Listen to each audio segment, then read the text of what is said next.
Good morning, fellow Toastmasters, and welcome guests. Welcome to Princeton Toastmasters' first ever Wild and Wonderful Watch Party for the Toastmasters International's premier event, the World Championship of Public Speaking. My name is Diana Penn, and I am the Sergeant at Arms for Princeton Toastmasters. At this time, will everyone please rise to salute the flag? I pledge allegiance to the flag of the United States of America and to the republic for which it stands, one nation, under God, indivisible, with liberty and justice for all. A few quick housekeeping items before we begin. You will be muted for the duration of the meeting. Our host has the ability to unmute you when it's your turn to speak. This is an imperfect process, however, so please be mindful of your background noise at all times. If you experience internet issues, you may dial into the meeting using the dial-in information provided in your Zoom invitation. We are recording the watch party. If you do not wish to be in pictures or video, be sure to turn your video off. It's now my pleasure to welcome the president of Princeton Toastmasters, Ms. Sangeeta Kumthakar. Merci, Diana. Thank you. Bonjour, Madame, Monsieur. Good morning, fellow Toastmasters, and welcome guests. I greeted everyone in French because the Toastmaster International World Convention was scheduled to be held in Paris.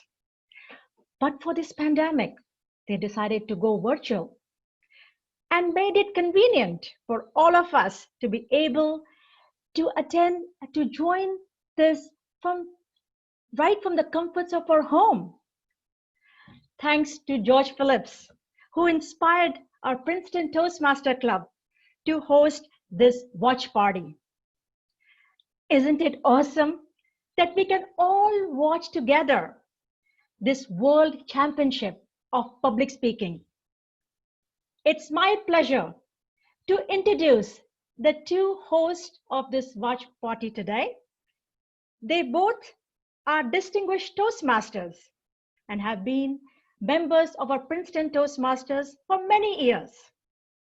Please welcome George Phillips and Jack Levitt.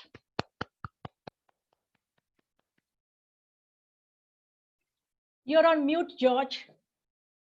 Can you unmute yourself, please? No.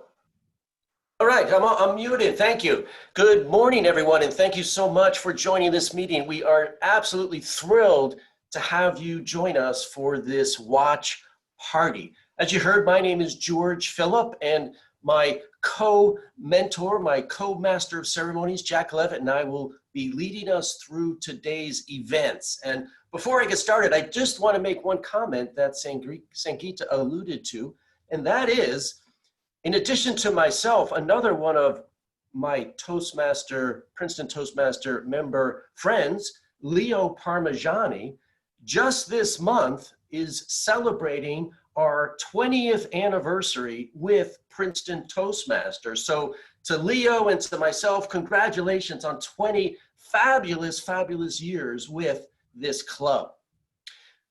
What I'd like to do now is just to kick us off by saying we are here today for the premier event for Toastmasters International, the World Championship of Public Speaking. For those of us who love contests, this is it.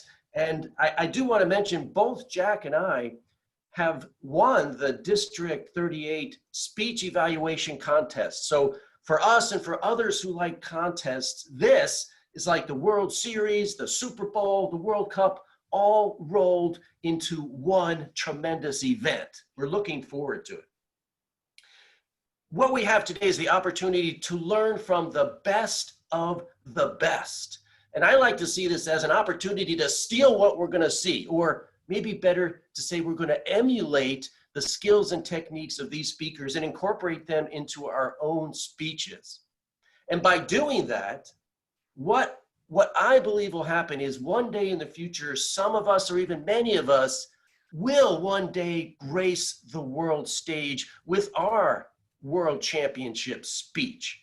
That would be fantastic. And when it happens, you can say, you heard it here first. That's going to be what we're going to strive for. So what we're going to do today, let me give you a real quick overview of our agenda so you can follow along, know what to expect, but also we ask for your flexibility. This is an uncharted territory in terms of trying to zoom through a live World Championship presentation. So bear with us if we have some technology issues. And also, if you haven't done it yet, please post your name in your box. And if you haven't done it, you can go up in the upper right-hand corner, click on those 3 dots, and you'll see it renamed. Put in your name, because this is going to be important later for a group discussion.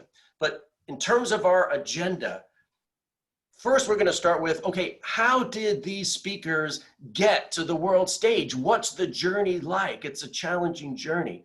And in addition, we're going to have one of our own Princeton Toastmaster members tell us what it was like, because one of our members has made it to the world stage, to the semifinal championship. He's going to tell us firsthand what that journey was like. That's going to be fantastic. Then we're going to explain a little bit about the voting, because we want everyone to vote for your favorite speakers. This is all about a contest. So we're going to have our own voting going on. We'll match it with what Toastmasters International does and see how well we do.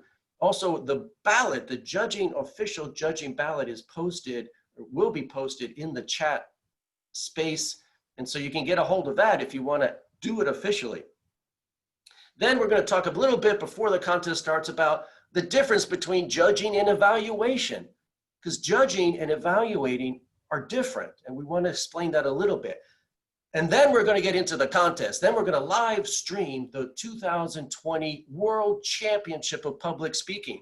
There will be 8 speakers who will be competing to be the world champion. And this has never happened before because it's on Zoom. This could be the first and hopefully only ever Zoom contest for the World Championship. Hopefully next year it'll be back to being live, but this is a very, very unique event. And in addition, why this is so educational for all of us is we have assigned an evaluator for each speaker. So there's going to be a speaker, and in a minute of silence between the 2 speakers, one of our extraordinary evaluators from Princeton Toastmasters will come on and give a very brief and insightful 1-minute evaluation. They're going to cover 3 areas. What did the speaker do well in terms of delivery and content? What did they do well in terms of using the Zoom platform? And then what could they have done even better? So look for those 3 points in between each of the speakers today. Then after the contest, we are going to vote. There'll be a screen that'll come up. We want you to pick your first, second, and third place speaker. So keep that in mind as we're going through the contest. And then we're going to have a group discussion. And this is the really educational portion where we're going to open it up and say, okay, let's see what we learned. What can we take away that we can put into our speeches going forward? That's going to be facilitated by our chat commander-in-chief, Marianne Grady, and it's going to be the most educational part of this session. So keep an eye out for that. Then we're just simply going to have the announcements. We'll announce our voting results. We'll announce the voting results from Toastmasters International, see how we did, and the champion, the world champion, will be crowned at that point. That's what we're going to do today. Let's kick us off. Our Jack will come on, Jack Levitt, and basically he will kick us off by telling us what is involved in getting to the world stage. For those who don't know, it is a long journey. Jack will explain to us what this is all about. Jack, please take it away. Thanks, George. Good morning, everybody. The world stage sounds very intimidating, and it's quite a journey to get there. We are all members, or a lot of us are members of Princeton Toastmasters or another club. At each of our clubs, we had a contest. Imagine 200,000 plus Toastmasters around the world in 92 countries engaging in contests at their individual clubs. Those winners arise to the next level, which is the area contest. Our area F61 has 5 clubs.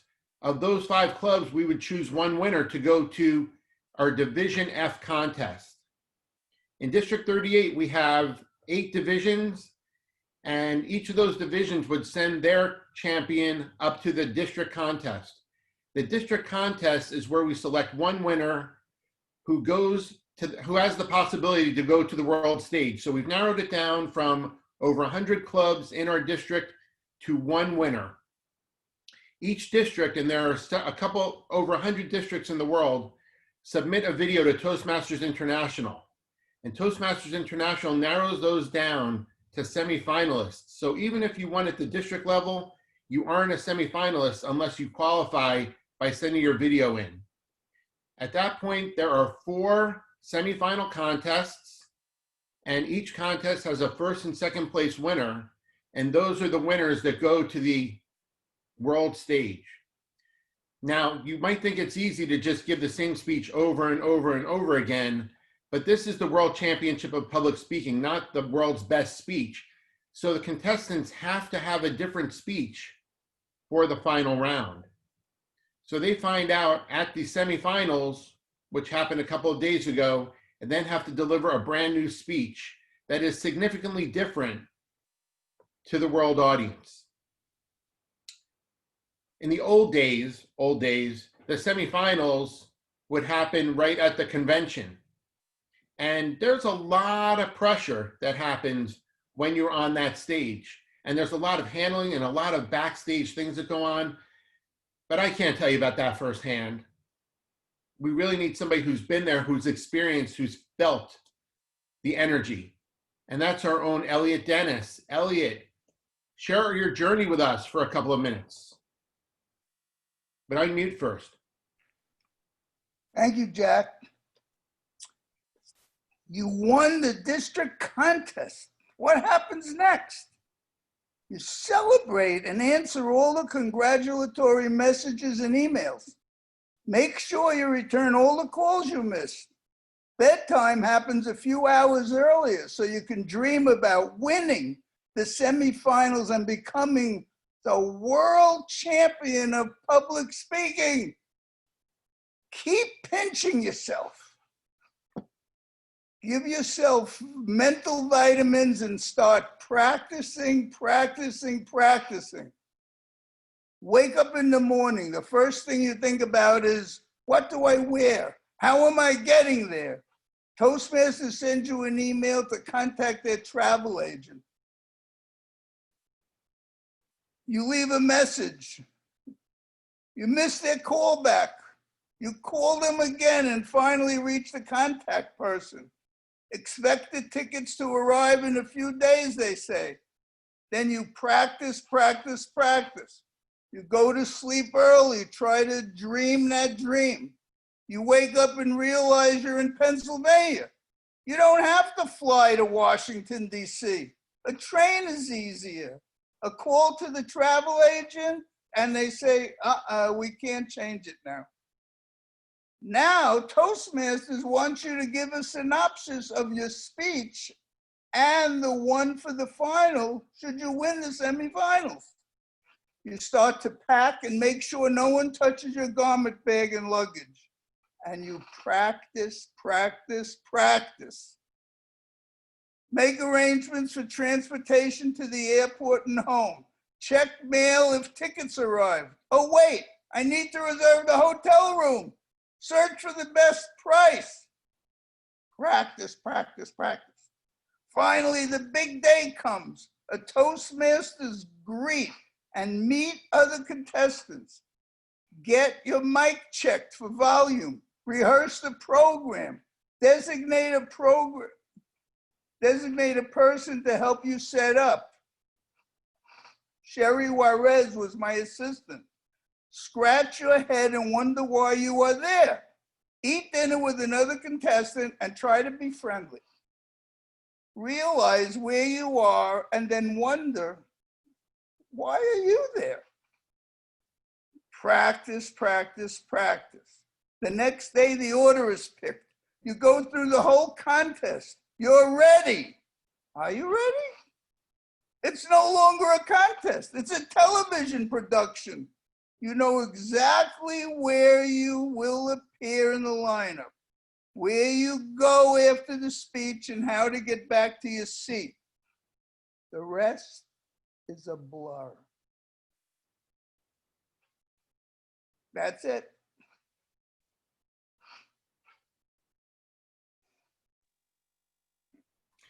Thanks, Elliot.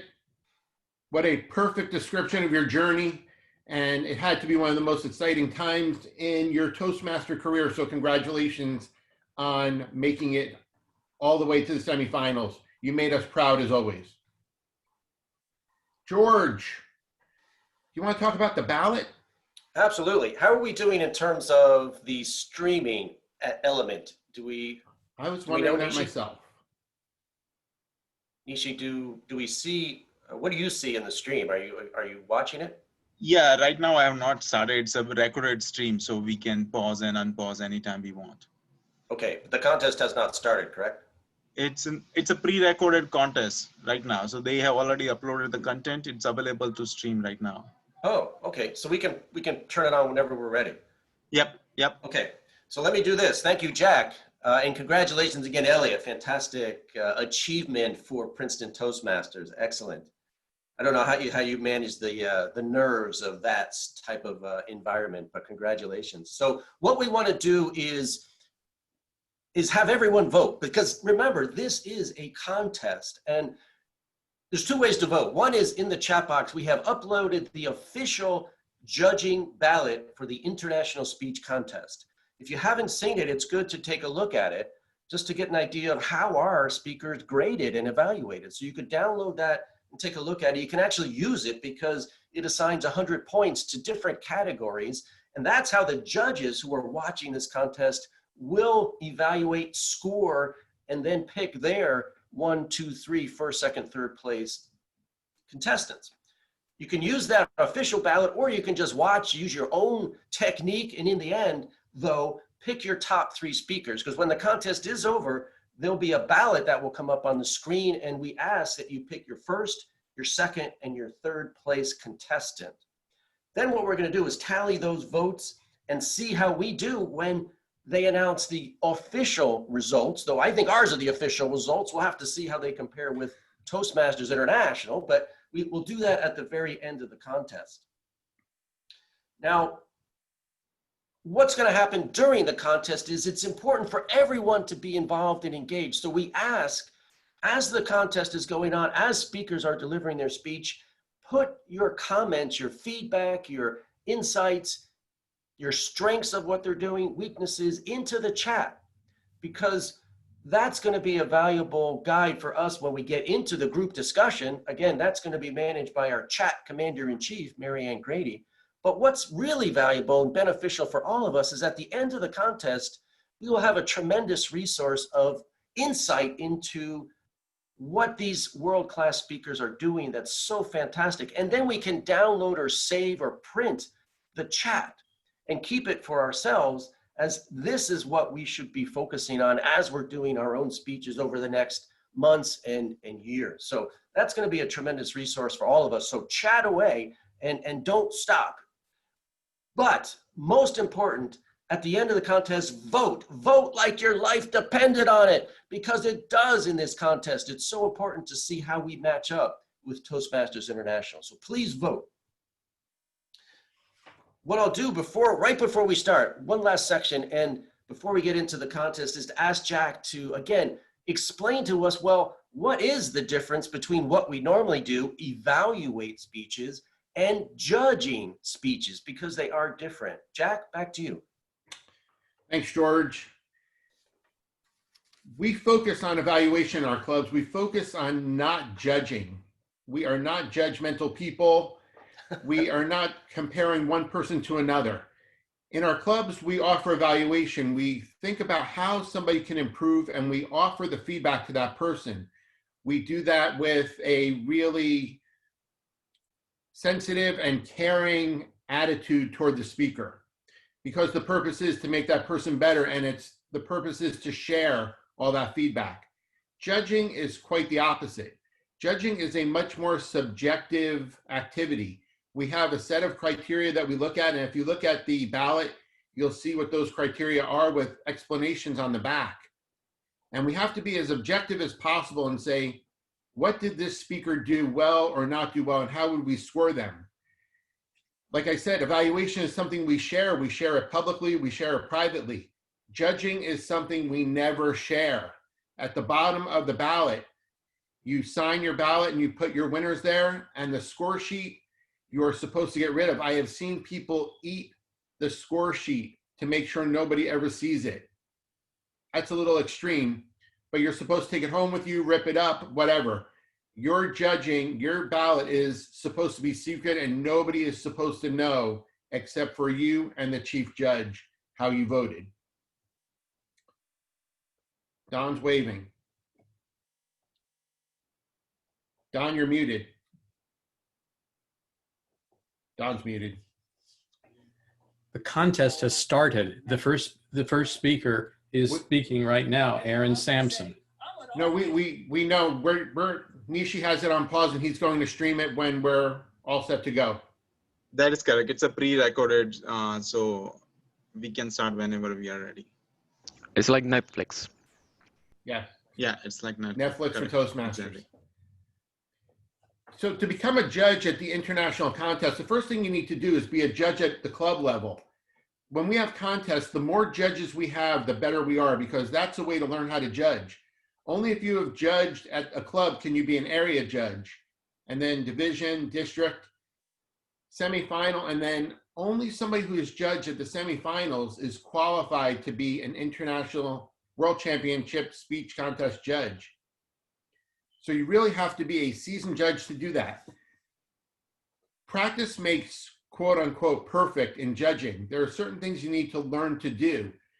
There are certain prejudices we have, and we need to learn to overcome those prejudices. For example, a lot of people use the recency effect when they judge. So the first person gets graded the toughest, and the last one, who is freshest in memory, tends to have more of an advantage psychologically. We have to learn to judge everybody the same, first, last, and everybody in between. If we've seen somebody in a contest several times before and they never won, sometimes we want to say, you know what, let's help the underdog. This guy's tried really, really hard, or this woman came so close last year, let's give them a chance. We can't do that. We have to judge on the performance we're seeing only. And if we saw the performance 3 weeks earlier at our club when they were practicing and it was awesome, and today's performance is not as good, we can't reflect back on what it should have been or what we hope it was. We have to look exactly at what it is today. We also don't want to say, wow, I've seen this person before and they are so good. They have an advantage coming in, so I'm going to be harder on them than I am on the other contestants. Everybody is a brand new face in this contest. Even if you know the person, they're your best friend, you have never met them before when you're judging. If somebody's won a lot of contests before at the club level, don't say, let's give somebody else a chance. You know, Elliot won, he went to the semifinals, he had his turn, and score him harder than you would somebody else. No, Elliot would deserve the same chance as everybody else in a brand new contest. You have to be prepared. I hope everybody has had a chance to download the judging form and read it. Make sure you understand the criteria that we're looking for, because again, evaluation is subjective. We really focus on objectives that the speaker has. Every speaker has the same objectives in this contest. It is to give the best speech based on the judging criteria we have. If you don't like what you're hearing in the speech, let's say they're talking about the New York Yankees and you're a Mets fan, you cannot hold that against the speaker. It's the quality of the delivery they give and the impact they have on the audience, not your personal preferences. All these things are the prejudices we go in with, and we have to leave those out. So when we see these speakers today, they're brand new to all of us, first time we're seeing them, and that's where you want to get your judging impressions from and score them. And when Mike puts the ballot up, you're going to vote 3 times, first, second, and third. Each vote should be different. If you have a favorite, you can't vote for that person for first, second, and third. So different people for first, second, and third, and we'll find out how close we come to what the judges at the contest have. And one thing that I've learned, and every other contestant who has ever competed has learned, you can never guess what's on the judges' minds. The judges have minds of their own and they see things that we don't see. So we may have very different results than what the contest judges have, or we may be the same. That remains to be seen, but we never know what they're going to come up with. So is everybody ready to judge and listen, and our evaluators are ready? With that, Nishi, I think we are ready to stream.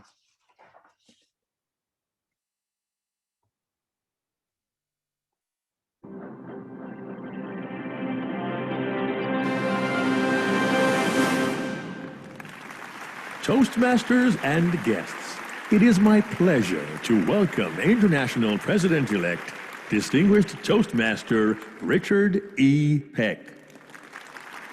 Welcome to the World Championship of Public Speaking.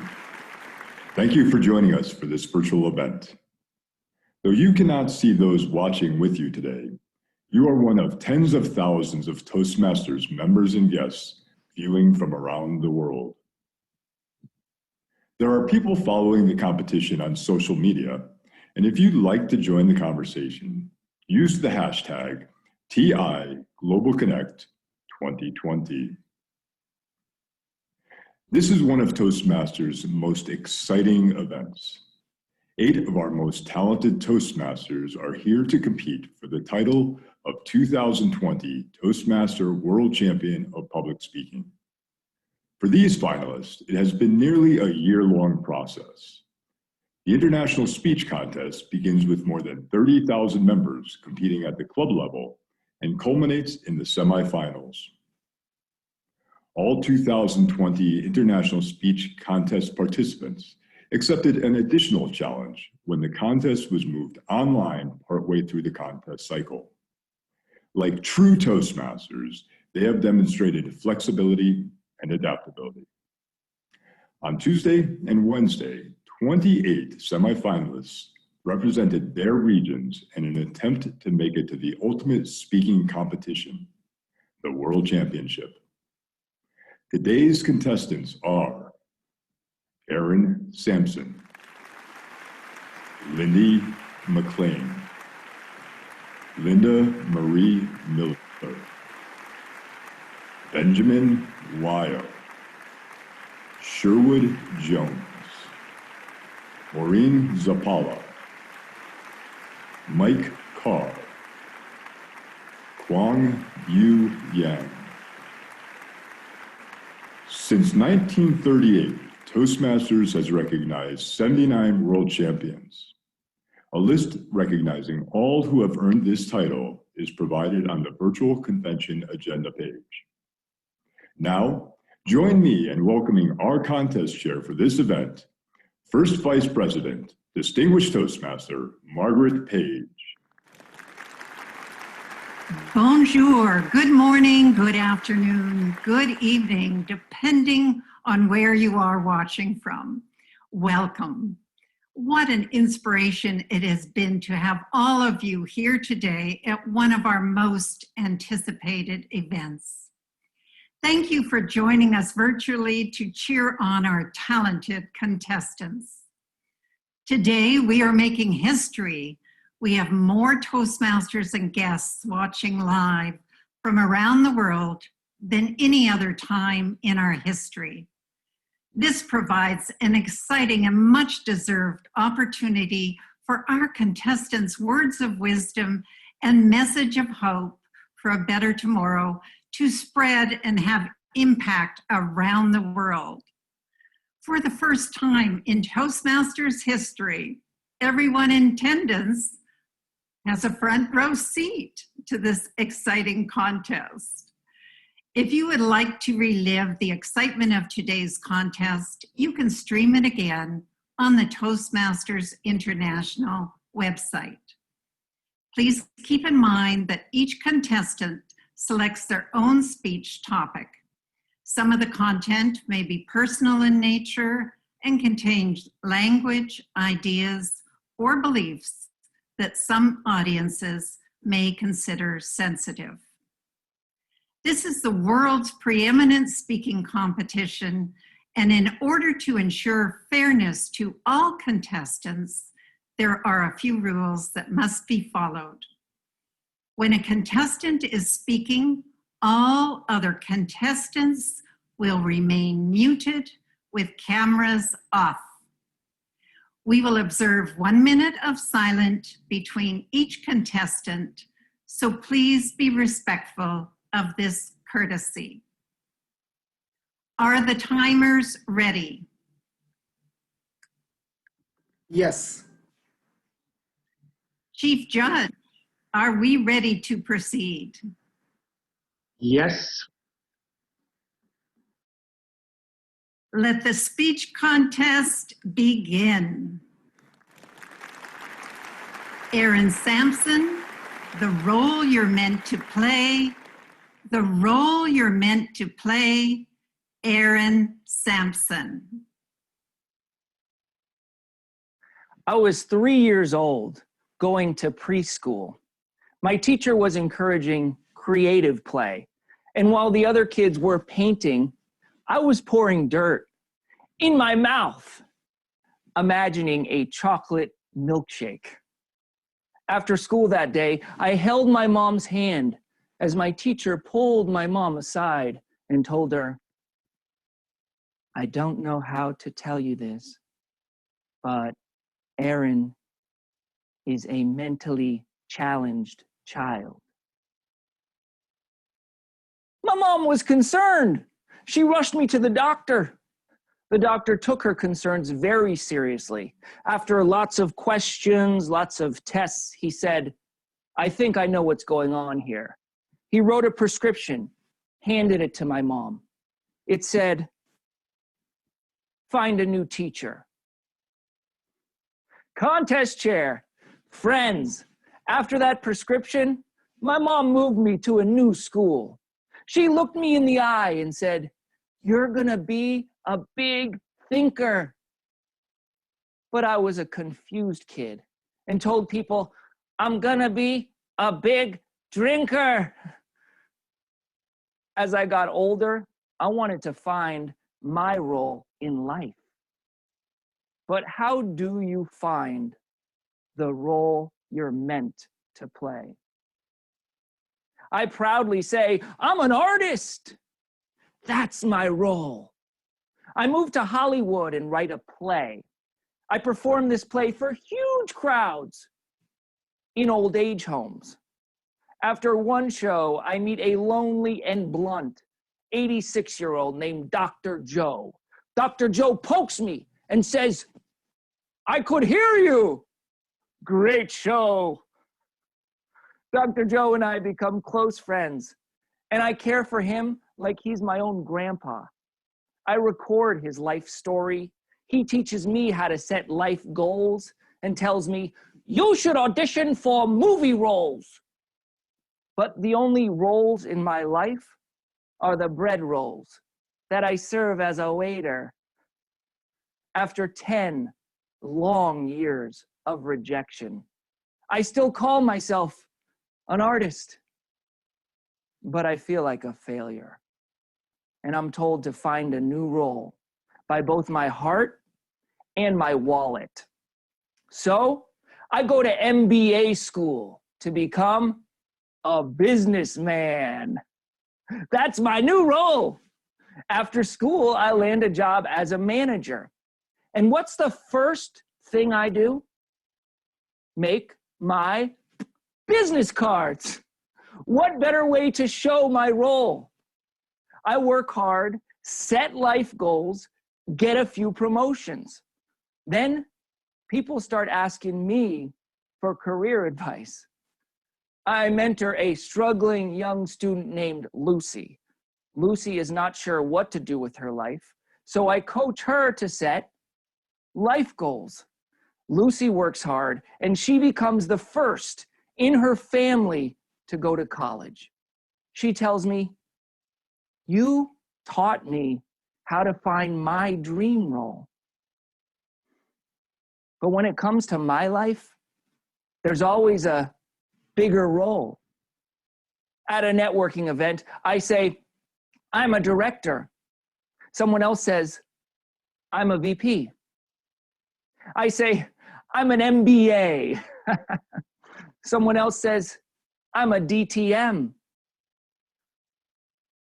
I'm not one of those. In fact, I'm not a lot of things. And instead of feeling good about what I am, I feel bad about what I'm not. Do you ever feel that your role isn't enough? I tell myself, I have a wife. I have 3 kids. I'm a family man. Of course, that's my role. Back at the networking event, someone asked me, what do you do? I say, I'm a dad. And she says, that's great. Do you do that full time? And I say, no, I'm also a husband. And then she looks at me like I'm a little weird. I'm just trying to find a role that I can feel proud of. Then one day, I'm at the park with my family, playing trains in the sand with my little 3-year-old boy, Cooper. I asked my wife, honey, why do you love me? Is it because I'm a dad, a husband, a breadwinner? My wife gazes in my eyes and she says, who said I love you? Then she says, I love you because you care for others and because you're weird. I turn to my son, Cooper. What about you, bud? Why do you love me? He says, I love you play trains. And then he picks up 2 fistfuls of sand, throws them in the air, and shouts, it's snowing! And as I gently brush the snow out of Cooper's eyes and mouth, I remember my chocolate milkshake days. And I realize it's not about what roles I play. It's about how I play with others. Whether I'm with Dr. Joe, Lucy, or Cooper, I'm caring, imaginative, and a little weird. Fellow Toastmasters, I've learned my role is not the parts I perform, not the titles on my card. It's how I show care for others. That's the role I'm meant to play. What role can you play in others' lives? Maybe you know a lonely old guy like Dr. Joe, or a struggling young student like Lucy, or a dirt-eating 3-year-old like me. How can you show care? Because when you show care for others, others show care for you, and you can proudly say, you found the role you're meant to play. 1 minute of silence for the judges, please. Wow, what an amazing speech. I really enjoyed his speech. And I'm sure his messages and stories will stay with me for quite a while. And I also like some of the engagement techniques that he has been using. He was thoughtful, calm, and then he was forceful and enthusiastic. His movements and gestures were also perfect for the Zoom setting. The only recommendation for him, and maybe also for Toastmaster International, is to have better cameras so we don't get blurry images every 5 seconds.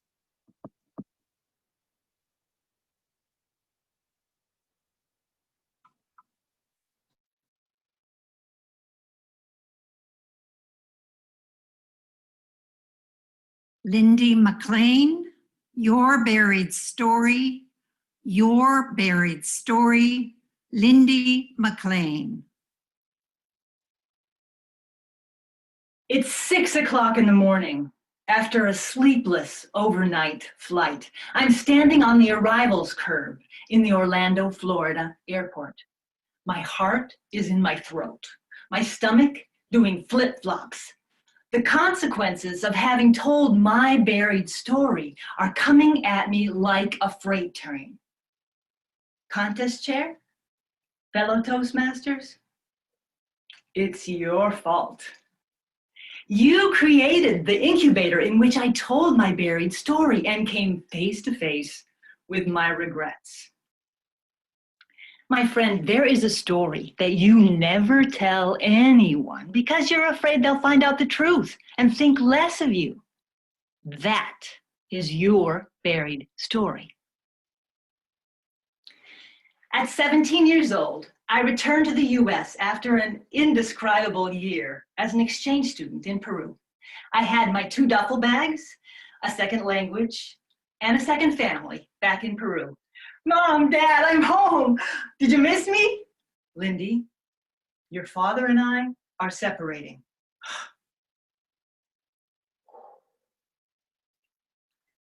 If you've been through a family crisis, you know how everything else falls away.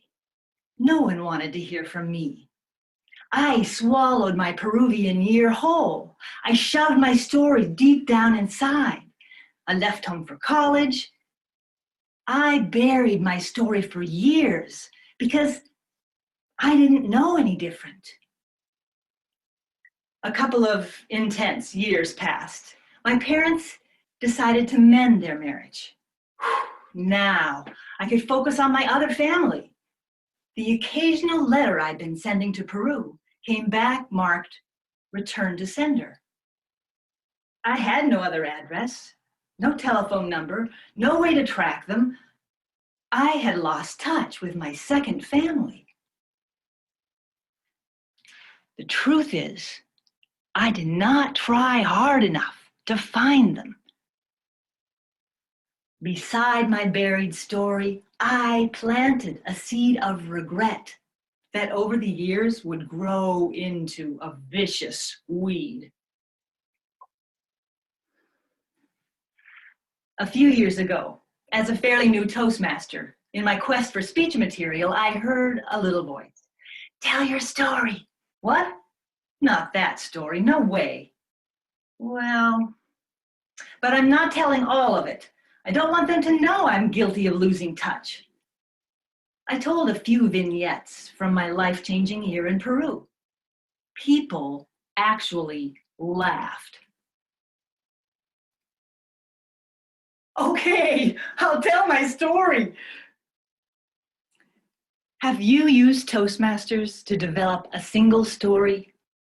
Have you told it again and again, receiving feedback, revising? Have you surrendered to that process like clay in the hands of a sculptor? I did. And I received treasure beyond measure. My Peruvian family came alive again in my mind. My mother, meet my American daughter. She sings soprano and she dances ballet. My father, Lindy, buenos dias, no, buenos dias. Marilu, 13. Para bailar la bamba, dance, Lindy. Dante, 12. Adorable. He could conquer the world with a twinkle in his eye. Little Talia, she expressed her feelings for me as only a 6-year-old can. Baby Gonzalito, big brown eyes, just learning to walk. The memories poured in and my heart grew. My regrets went wild. What had happened to these people that I loved? Why had I let them go? I felt sad, sorry, ashamed, guilty, feeling all of that. I finally did what I should have done ages ago. I began to look for them. First stop, that website that you use to find lost people, you know, Facebook. I found my sister Marilu first. Do you know, there is something eternal about voices. I wish I had words to tell you what it was like picking up my phone and hearing her voice as if she were still 13. Marilu? Lindy, it's really you. We talked and we talked. It turns out, in difficult times, the entire family had left Peru, and they were now living in Orlando, Florida, only 6 hours away from me by plane. I'm standing on the arrivals curb at the Orlando, Florida airport. My heart, my stomach. Will we still like each other? Will 4 days be way too long? The consequences of telling my buried story are now pulling up to the curb. Out steps my Peruvian mother. One look and tears. Mamita, hola, ¿cómo estás? Liti, you have not changed one bit. Really? After 40 years? She still loves me. I spent 4 unforgettable days reconnecting with my family, my parents, Talia, Dante, Marilu, their 6 children, and of course, baby Gonzalito. My friend, you are the hero of this story. Without you, this platform, your encouragement, this life-changing reunion would not have happened for me. The question is, hero, will you heed the call? I told my buried story, and I got a brand new ending. What if, when you tell your buried story, a new ending awaits? Tell your buried story. Tell your story. Contest chair. 1 minute of silence for. Hello, everybody. Fellow Toastmasters, welcome guests, everybody. That was a wonderful speech from Lindy McLean. The key element of her speech was about transformation. It was about an emotional transformation and also a call to action for all of you to tell your story as she has told hers in this speech. Her key element of effectively using the Zoom platform was her use of a virtual stage. She moved forward and back, as well as left to right on the screen, which a lot of speakers won't do. A lot of speakers will kind of stay in one place and just look at the camera on a video presentation. So it's wonderful that she moved around and created a little dynamism with her movement in space. A suggestion for improvement, I'd say it was a very heartfelt story, very emotional, but she didn't have much humor. And that's one thing that's missing. And at this level, it really helps to have some humor in a speech, even in a speech that's focusing on emotion or focusing on a call to action. So that summarizes my evaluation of this speech today. Thanks very much.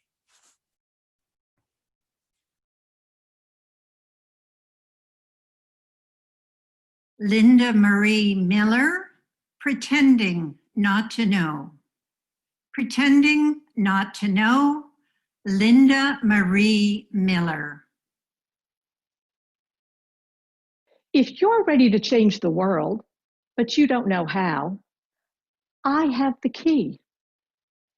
It's just a question, but it's the most powerful question in the world.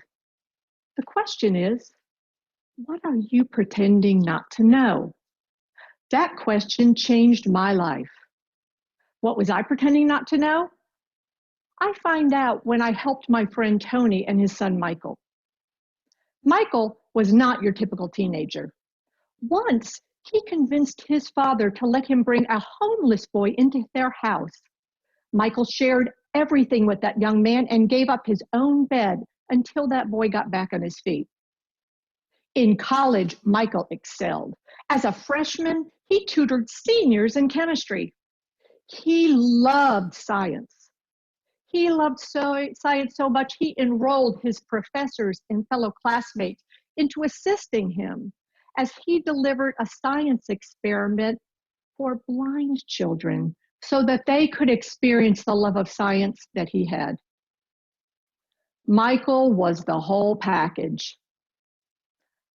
A brilliant mind, a caring heart, a dutiful son, And Tony was so proud. Then the phone call came. Michael is dead. Hit by a car 600 miles from home on a college field trip. I jumped into action to help my friend Tony, who was too grief-stricken to even think about bringing Michael's body home or planning a funeral. I phoned the hospital, who told me Michael's body would not be released until testing was completed. Testing for drugs, testing for alcohol. The police department was called for a copy of the police report. Had the driver been drinking, speeding, talking on their phone? The police said they talked to the woman that hit Michael, and she said she hadn't been drinking or speeding. They had no reason to doubt her. Using Tony's Airbnb account, I logged on to seek accommodations for the many family and friends that would be arriving for the funeral. None of the reservations were accepted. Thinking there must be something wrong with Tony's account, I logged on using my Airbnb account, and the exact same properties were immediately accepted. What do you think's going on? How could this be? This is my friend Tony. I've been pretending not to know that I am a blonde-haired, blue-eyed, pale-skinned beneficiary of a system controlled by people that look like me. I live a life of white privilege, while Tony has trouble seeking accommodations for his grieving family members. I live a life of white privilege, while this amazing young boy on his way to medical school is profiled even after his death, suspected of drug use or being up to no good for simply crossing the street. This amazing young man who once brought a homeless boy into his house, a white homeless boy, his death dismissed based on the color of his skin. The white woman that killed Michael wasn't tested for drugs or alcohol. She wasn't even suspected of speeding, even though she had a long history of speeding tickets. The more I thought about it, the angrier I became. This is discrimination. This is racism. I was comforted by the fact that I am not a racist. I have never discriminated against anyone. In my career, I have hired many amazing Black people. When my son was young, his best friend was Black.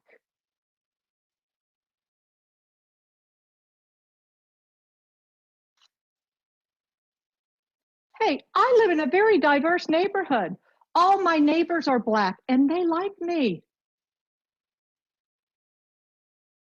I have never used a racial slur or told a racial joke in my entire life. I've been pretending not to know that I am the problem. I remained silent when I saw racism in my family for fear of being disinherited. I remained silent when I saw racism at work for fear of not being promoted. I always blamed it on a broken system, but guess what? The system is working exactly the way it was designed to. In exchange for my silence, the system has made sure I don't have to worry about anything. I don't worry about someone wanting to harm my son. I don't worry about being discriminated against at work. I don't worry about being watched by security guards when I go shopping. And I don't have to worry about being shot if I am stopped by the police. My silence has benefited me at the expense of others.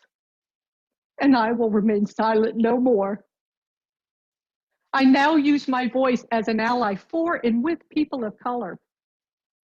I am committed to helping create a system that works for everyone, not just people that look like me. Look around. Look around at the world today. Don't you agree it's in need of a little change? Fellow Toastmasters, you have the most powerful voices on the planet. Commit right here and now to create the change that you want to see in the world. Let's create a world where there's no race but the human race, one shared humanity. All it takes is finding your truth. And all that takes is one powerful question. So go ahead, ask yourself, Madam Contest Chair. 1 minute of silence for the judges, please.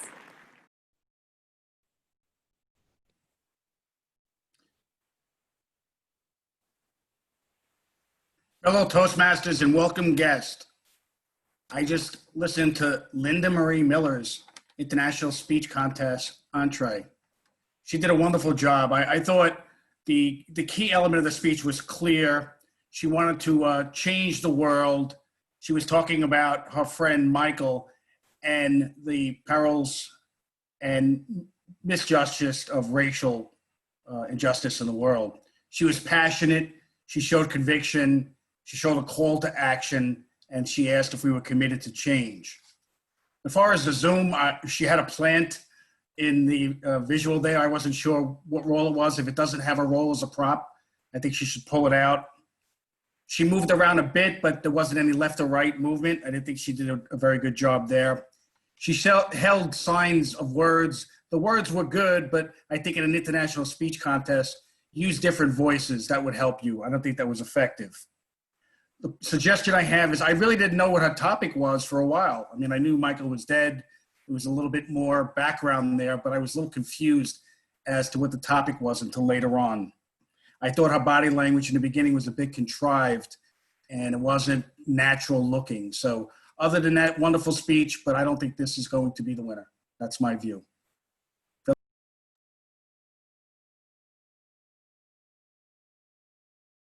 Benjamin Wyo, poster perfect. Poster perfect, Benjamin Wyo. Have you ever fallen in love? In your dreams? As a teenager, I had the most unforgettable dream about the most incredible girl. We were sitting on a soft white rug in a large room. I held her hand. She held my heart. We were so in love. The only trouble was, I couldn't see her face and didn't know what she looked like. Strangely enough, I knew exactly what she felt like. She felt so good right here. So I vowed that when I fall in love, it would be like my dream. It wouldn't matter what she looked like, tall, dark, short, thin. It would only matter what she felt like, right here. Have you ever felt something so strong, right here? Contest chair, my friends, despite having such a powerful experience, something happened that made me forget my vow to my dream girl. It was a day that I met the poster girl. Now, this was in the 90s, the days of Michael Jackson, Madonna, and Bobby Brown. Everyone wanted life-size posters of these celebrities. Did you ever do that? My big brothers and I were not going to be left out. So we went to the store to get a poster for our bedroom wall. And we all agreed that it must be a pop star. All that changed when we arrived and I stood face to face with the picture of the most beautiful woman I had ever seen in my life. She was a supermodel with the most amazing figure and an enchanting smile that seemed to say, "You know you want me." She must be mine, I announced. My brothers protested. They wanted Michael Jackson, but I was very convincing. please, please, oh, please. They gave in. Ooh, yes! I made sure that we placed her at the foot of my bed so that she'd be the first thing I saw in the morning and the last thing at night. And it wouldn't matter what part of the room I was in, she would still be looking at me. And I would say, oh, I see you too, baby. I see you. Mwah. Life was perfect. Poster, perfect. Then the weirdest thing happened one morning. I woke up from that dream, took a long look at the face of my poster perfect love, and thought, what in the world did I see in this woman? All her beauty had suddenly vanished. Unbelievable. Ladies and gentlemen, it wasn't long before I began to paint a mustache under her nose and whiskers on her cheeks. Not long after that, I destroyed her face and the poster altogether. Funny, right? But this taught me something. You may fall for beauty, but you're going to live with a person. You may fall in love with a beautiful face, but if all she is just a beautiful face, then you might just wake up one day and begin to hurt the same person that you once proclaimed undying love for. Though she was perfect, she was incapable of evoking that special feeling right here. I remembered my dream girl. It didn't matter what she looked like, remember? What mattered was how she felt, right here. So I had to find her and search for her in every woman I met. Until one day at a party, I met this fine girl. Ooh, she was hot, plus size, poster perfect. But I didn't want another poster girl on my hands. So I wanted to get to know her. And so I did. One date after another, and I discovered that she was my dream girl. Why? Because she felt so good right here. It wasn't in her face or her figure. No, it was in her laugh. Her values, our disagreements, the time spent apart, and the joy of coming back together again. We had that connection, and it only grew stronger and stronger. And her name is Julia, my amazing wife today.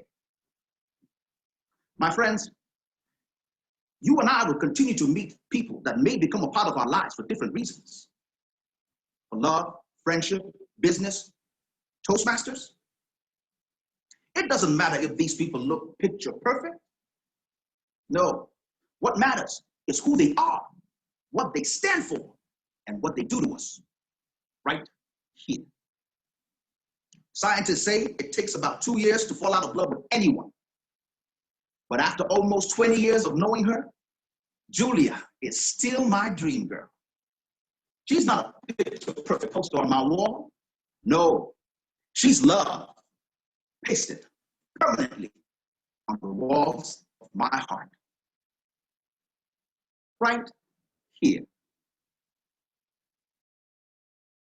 Contest chair. 1 minute of silence for the judges, please. The initial perception of falling in love is what Benjamin Wire presented to us in his speech. He briefly explained how looks make a difference versus deep connection. He had this recurring theme of besides his title, Poster Girl. He said right here. He symbolizes in his heart. And this was a cue that he used all throughout the speech so that we internalize the message of what's important is right here.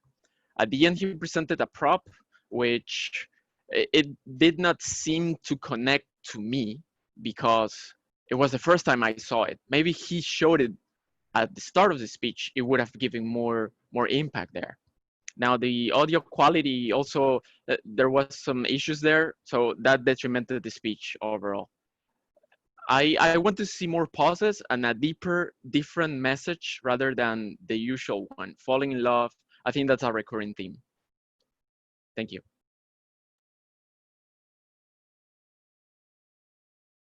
Sherwood Jones, things have changed. Things have changed. Sherwood Jones.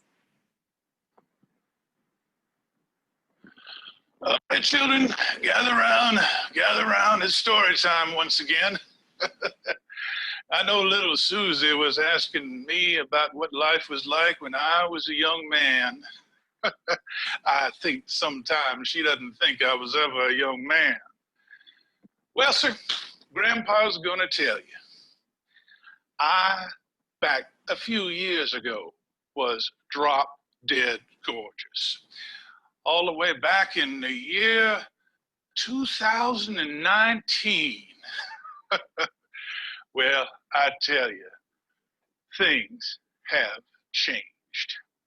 See, back in the day, life was very different. We had these big buildings with stages and lights and seats. And then we'd have these things they call rock concerts. And they had all these crazy young people in the seats jumping up and down like caffeinated jackrabbits. And we also had these things that were called bowling alleys and movie theaters. That's kind of like watching Netflix in a room with a lot of talkative strangers. Oh, things were definitely different. We would do crazy things like we would shake hands and give each other hugs. And we didn't have to walk around looking like surgeons. And we didn't have to walk around with a 6-foot bubble around us in all directions. Now, things have changed.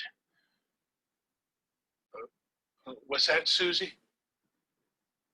You're muted. You have to hit that button in the lower left-hand corner. Oh, I see. Yes, I admit that there have been a lot of things that we've lost ever since the start of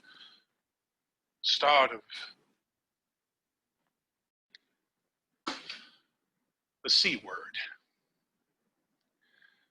Contest chair, ladies and gentlemen, and my friends. I don't have to tell you what the C word is. We hear it every day on the news. We read it every day on signs. We see it on television advertisements, advertising goods and services. It's become the 800-pound gorilla standing in the corner of the room and has become so much a part of our life that I don't even have to tell you the word. Things have changed. If you're like Grandpa, well, you have become very frustrated by the fact that our lives have become abbreviated. Annual events that take place with the vibrant energy of 1,000 souls all together have been reduced to a webcam and postage-size mugshots of people on a computer screen. And you, just you. 2019 seems like it was 19 years ago. When the tangible is ripped away from us, we have to hold all the more to the intangible. We all know that the Grinch can steal the glitz and glamour from our lives, but he cannot take away its heart. Well, I know that there's been a lot of trouble and problems that have taken place, and they've been incredibly frustrating. But despite all of it, there is one good thing that I have found in this situation. It's the most important thing in our lives, our connection with other people. Oh, well, it's a known fact, of course, that the more time that we do spend at home as a result of the C word, the better connection that we have with our family. And of course, thanks to these little plastic electronic devices, we can now link back with old friends that we haven't seen in years, sometimes intentionally haven't seen in years. But the interesting thing is that we can also connect with people that we never thought we would be connected with. I always loved when it snowed. I mean, yes, we could throw snowballs and build snowmen and just drive all over town and there would be snow, snow, snow everywhere. But the really interesting thing was that no matter where in the town I went, everybody was dealing with the same frozen experience. And we were united by that same problem.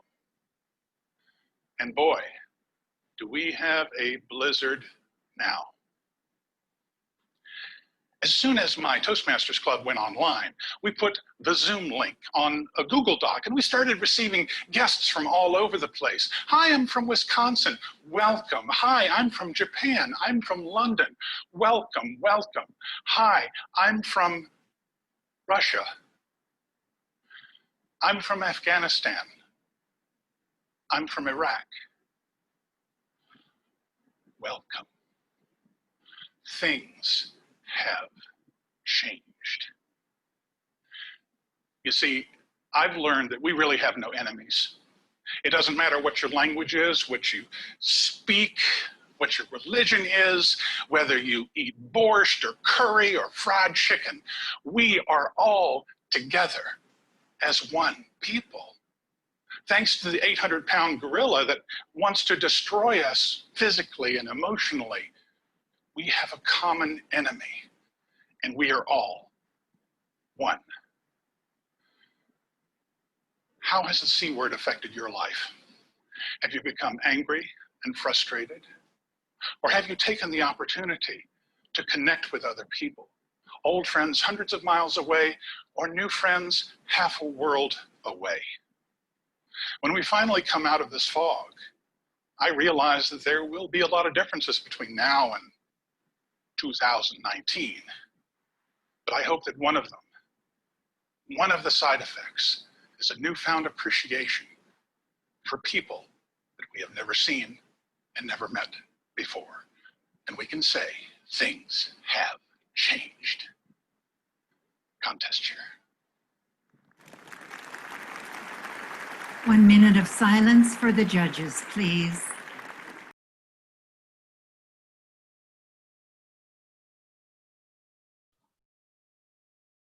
Good morning, everyone. I love Trevor Jones' story about things have changed.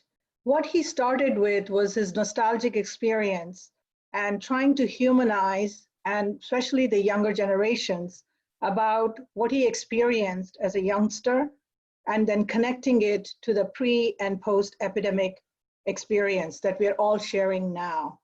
He had compelling language, and the message was connecting with other people and that we are all the same as human beings, whether we are from Russia or from Afghanistan, whether we eat curry or fried chicken. The use of language was compelling. We are all together as one people. What he could do better is the webcam perspective. I found the door to be a little bit distracting, and there was a bit too much of the gestures. With that said, I enjoyed his speech.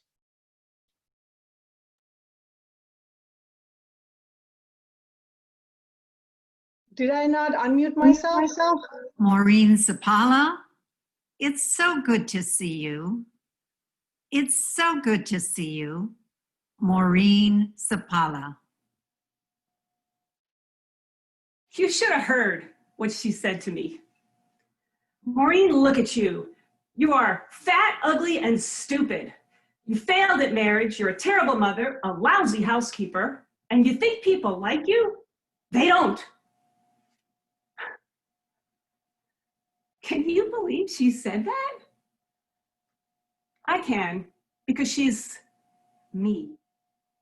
The voice was in my head. Now maybe you're thinking, wow, Maureen, I'm really surprised because you look pretty confident and put together. Well, you see the outside, but on the inside, I sometimes still hear a voice that says, Maureen, you're worthless. Do you ever hear that voice in your head? Does it call you Maureen? Contest chair, friends, you're not worthless. None of us are. Why do we still believe it? Why do we let that chatter suck the life right out of us? There must be a way to silence it. And there is. But you must be willing to do something. Something that I learned in college. The summer of my junior year, I was in the hospital laying on an x-ray table with horrible pain shooting down my legs. I was miserable and embarrassed. The pain had me in bed for days. For 4 days, I hadn't changed or showered or shaved. I felt like moldy bread. And that voice, look at you, Maureen. You've got greasy hair, smelly body, furry pits. You look like trash. You smell like it too. Then I heard another voice that wasn't in my head. It was the x-ray technician. He said, Maureen, is that you? It's been years. Wow, it's so good to see you.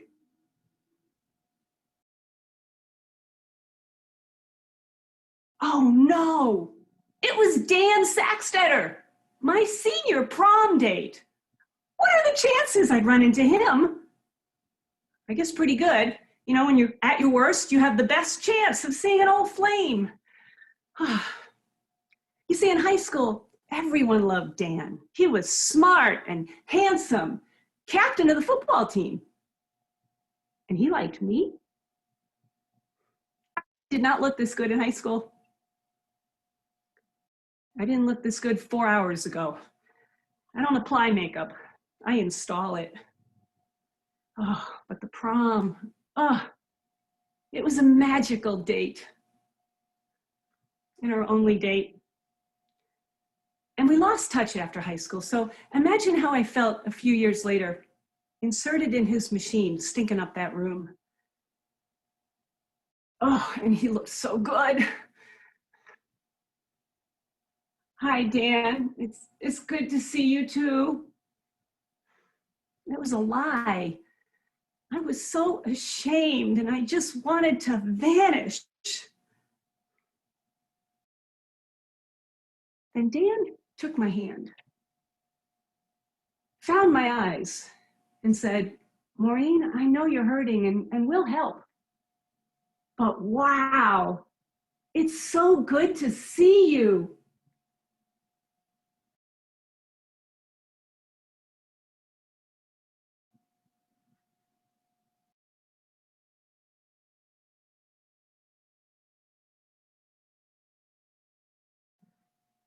That moment, when he found my eyes, he looked through those flaws and spoke life to my worth. That simple phrase, it's so good to see you, shattered the shame.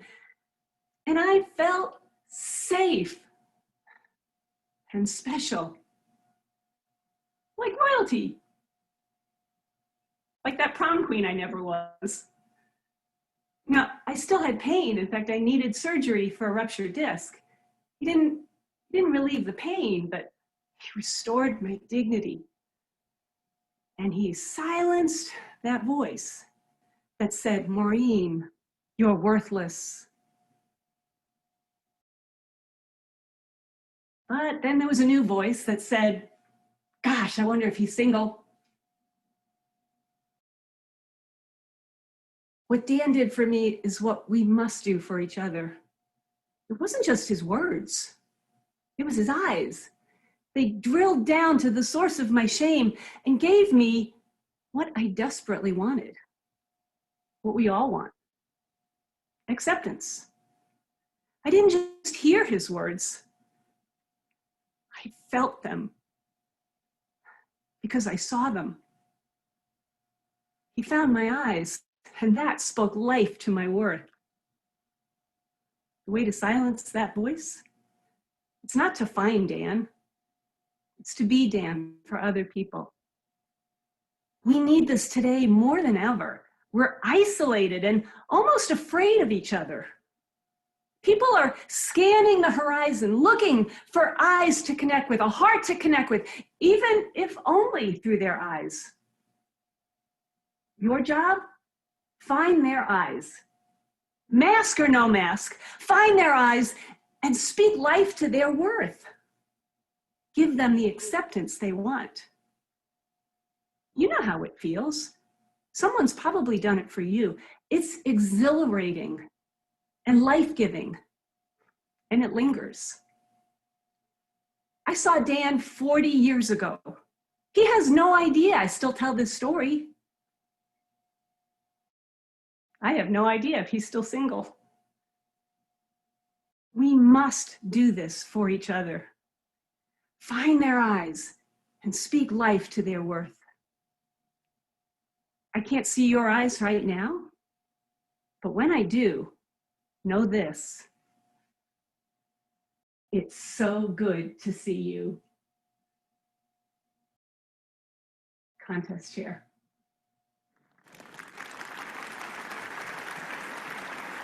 Yeah, thanks. Good morning, everybody. A minute of silence for the judge. Maureen's speech was excellent. A fine actor. Her mannerisms were natural. It was as though she was having a conversation with us. The humor she used was excellent. Use of rhetorical devices, especially similes. I felt like moldy bread. That just, you can absolutely picture what she looked like and felt like. This Marlo Thomas lookalike did a wonderful job on this stage. Let me talk about the stage, though. I think as far as Zoom is concerned, I mean, not everybody can have a nice Zoom setting. That's something I wish she had worked on. There was sort of part of a picture on the left-hand side and a corner of two walls on the right-hand side. Improvements. I would like to have seen the theme of her speech. You know, it's so good to see you, brought in early.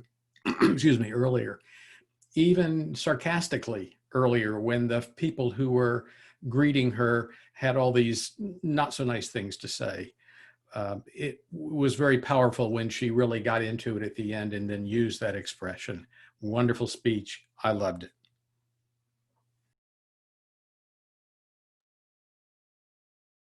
Carr, the librarian, and Mrs. Montgomery. The librarian and Mrs. Montgomery, Mike Carr. I was spellbound as I watched the sheriff who had just been shot slide back open that heavy metal door, stagger forward a couple of steps, look deep into the camera and say, I before E except after C. Contest chair, fellow Toastmasters, I was in the 6th grade in Mrs. Montgomery's class watching an educational video where a sheriff was teaching us about writing while a bad guy named Bad English was shooting at him. It was on a film projector because we were technology challenged in my school. And as I watched that film, all of a sudden something started looking strange. The film slowed down, and when it picked back up, it made a sound like, and it looked like it was blinking. Then the sheriff was talking to us from the side of the screen. The blinking started again with a loud noise. Ooh, everything went blank. I ran to the front and I turned off the projector. I opened it up. Something smelled like it was burning. Mrs. Montgomery, I said, can I try to fix this? After school, she said. An hour after the final bell rang, I had disassembled the entire projector all over the floor. I was beginning to put it back together when the librarian came strolling through. "What are you doing?" she almost screamed at me. "Who told you you could do this?" "I did," said Mrs. Montgomery. The librarian, though, zeroed in on me. "This is school property, and it better work when you get it all back together again. If it doesn't work, your parents are going to have to pay for that." Now, my parents did not have a lot of money. If I went home and told them they had to replace a projector at school, I would have been better off in the hands of that bad guy, Bad English. And so, with focused energy, I started putting the projector back together. After 2 hours, it was whole.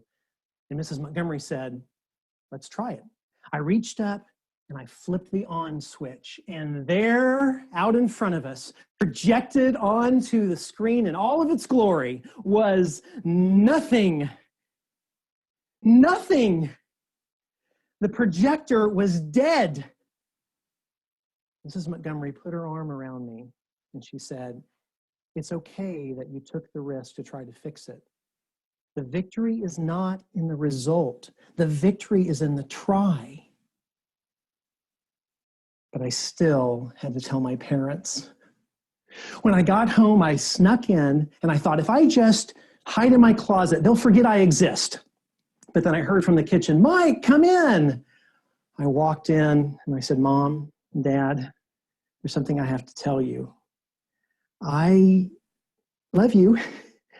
And I am scared of sheriffs. I don't know. I ran to my room. I choked. I couldn't think of anything to say. I thought, I'll tell them tomorrow."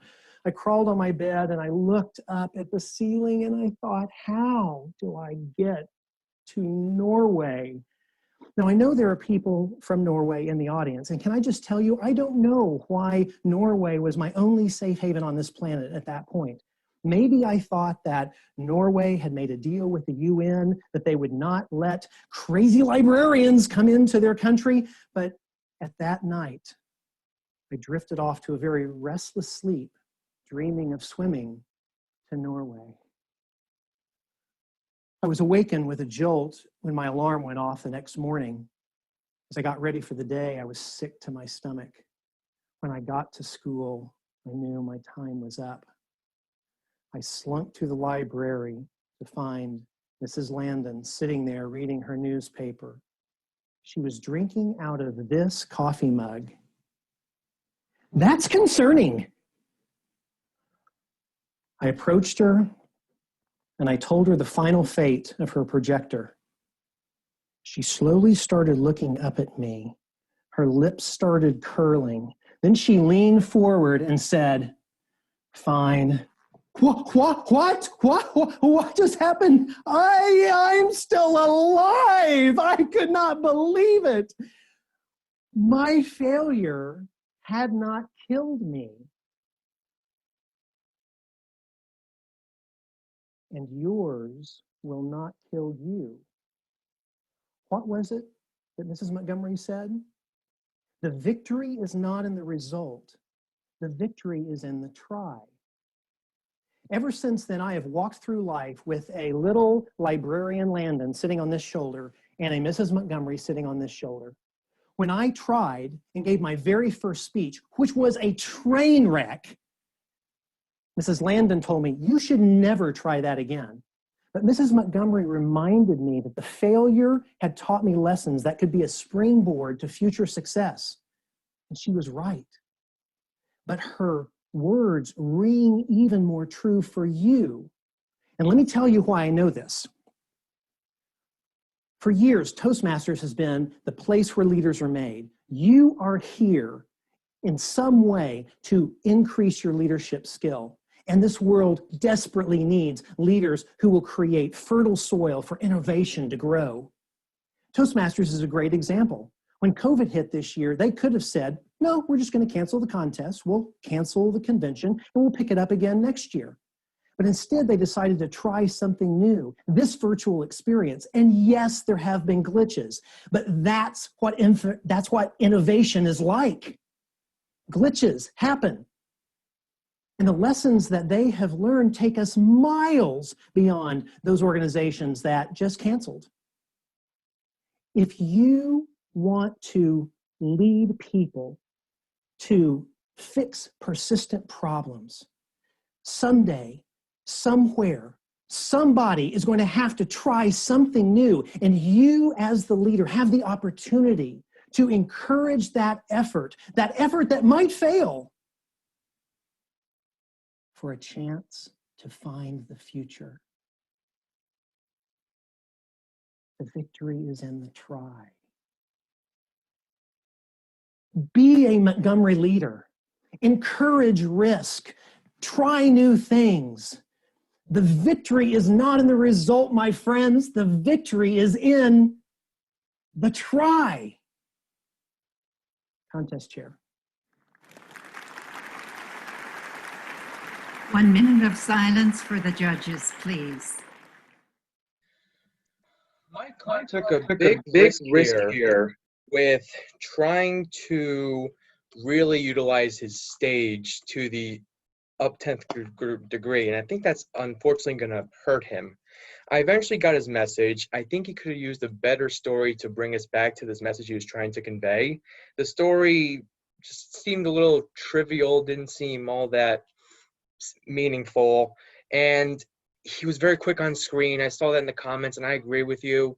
If he slowed the pace down a little bit, probably more effective. I do appreciate, though, the fact that he was very well prepared, in that there was no sort of ahs or ums used whatsoever. He seemed very in tune with his eye contact, but just a little too busy, and I wish the message could have been conveyed in a little bit more of an effective manner. Good speech, but unfortunately, I do not think this was going to be good enough for him. Kwang Yu Yang, knock, knock. Kwang Yu Yang. Growing up in Australia as a little Chinese boy, my parents always told me that there were 3 things I could be: a lawyer, a doctor, or a failure. Now, at 9 years old, having a career path wasn't really on my to-do list. The one thing that I really wanted was the same thing that most other kids would want. It doesn't matter how old you are, what color your skin is, or where you're from. The one thing that most kids want is to be liked by the other little kids. Now, at 9 years old, being liked equaled being cool. Problem was, I wasn't cool. Bowl-shaped haircut, not cool. Maths nerd, not cool. And speaking funny English wasn't cool. But in my search for coolness, I did find one thing that gave me hope. And that was Kung Fu. You see, my idol at the time was Jackie Chan, a famous Hong Kong movie star that would climb up buildings, jump off trees, and kick everybody's ass. I figured, Jackie's got black hair. I've got black hair. Jackie speaks funny English. I speak funny English.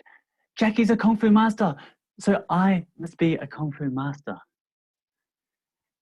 And then when I find out from my parents that Jackie's going to be eating in a Chinese restaurant in my hometown, I'm over the moon because I have a plan. I'll go to the restaurant, I'll get a photo, I'll get an autograph, I'll show the other kids, and I will be cool. And so the next day, I convinced my parents to take me to this Chinese restaurant called Great Wall. We sit down, the waiter comes by, and we find out that Jackie is in the private room. It's up some stairs, up on the platform, up to the side. And so I walk up the stairs and I go towards the private room. There are these 2 big white doors that I can't see through. So I stand there and I get ready to knock.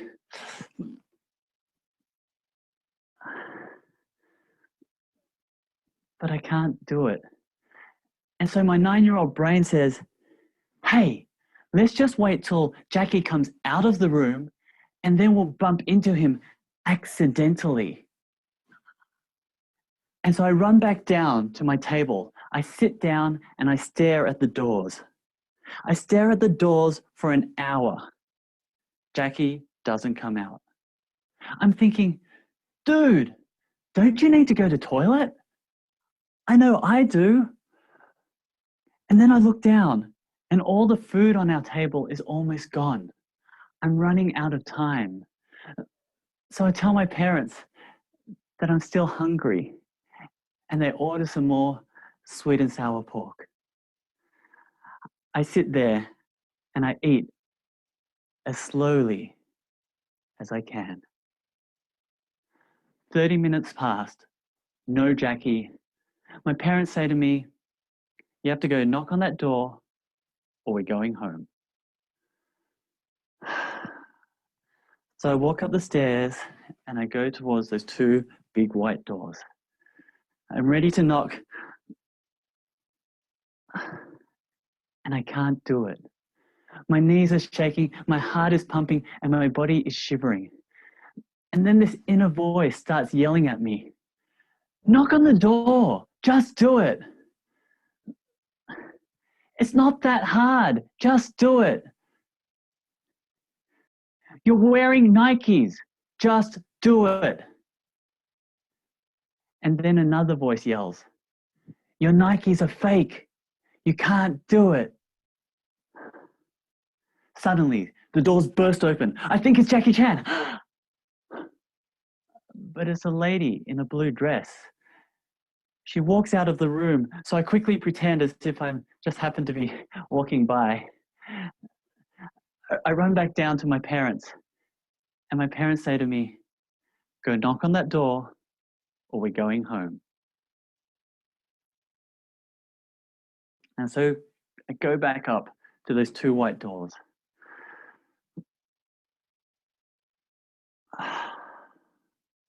I realize I can't knock, and I realize I'm never going to be cool. And I start to cry.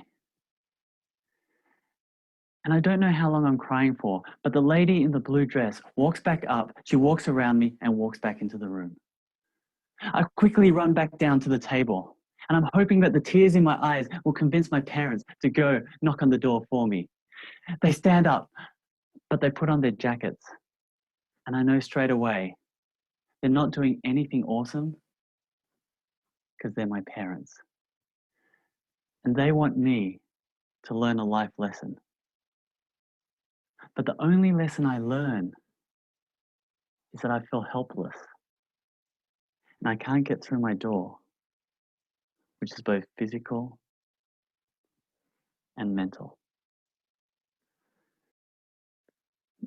And so I stand up, I put on my jacket. I know I'm going home empty-handed.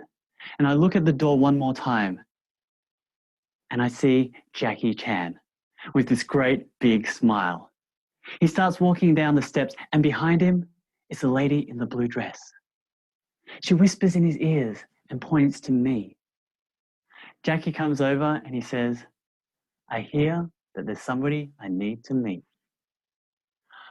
I get a photo, I get an autograph, and I am over the moon.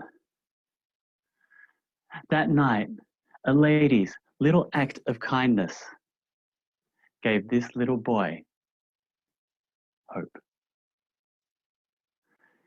Now, every day, there is someone, somewhere, trying their best, but they're struggling to open their door. And sometimes, a simple knock doesn't feel that simple. And so if you ever see someone struggle, it doesn't matter how old they are, what color their skin is, or where they're from. Help them open the door.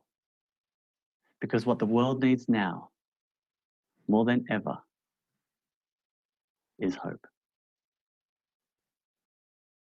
And if you want to wear a blue dress, that's up to you. Please remain silent until the Oh, boy, I absolutely loved what Kwang Yi did here. I thought that this was a winner, if not first, maybe second, who knows. I mean, first of all, the use of the stage set was perfect. I mean, there was nothing distracting. He really knew where he was in space in that screen. He knew how to use going to the front of the camera, how to use the back, left and right. I mean, that was just perfect. The message was spot on for this kind of a contest, for this kind of a speech. You know, the idea that he could convey the key message in just a couple of words, that idea and that physicalness of just knock on that door. I mean, what a wonderful, you know, metaphor, but it's, you know, it's something that is so communicatable to other people. And, you know, then the larger message just comes through there. And you saw him just as a human being, as a person, that little boy. There was humor throughout, you know, but then there was big ideas. You know, in terms of improvement, I don't really have any suggestions. I mean, you know, we could probably pick at certain things, but I just thought this was a masterful speech.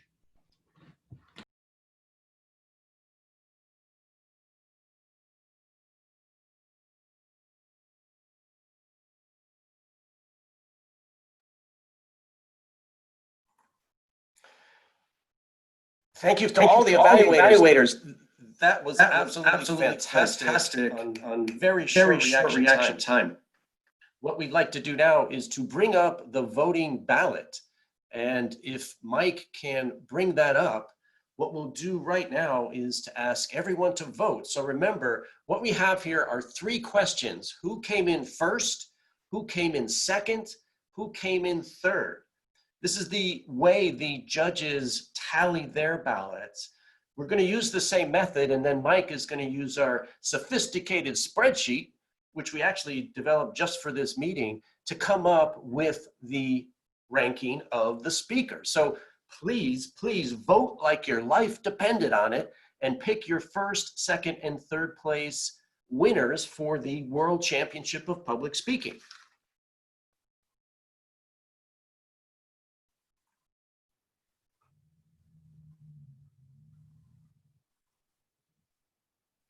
Nishi, can we unshare the screen so we can see everybody who's on the call and bring it back later?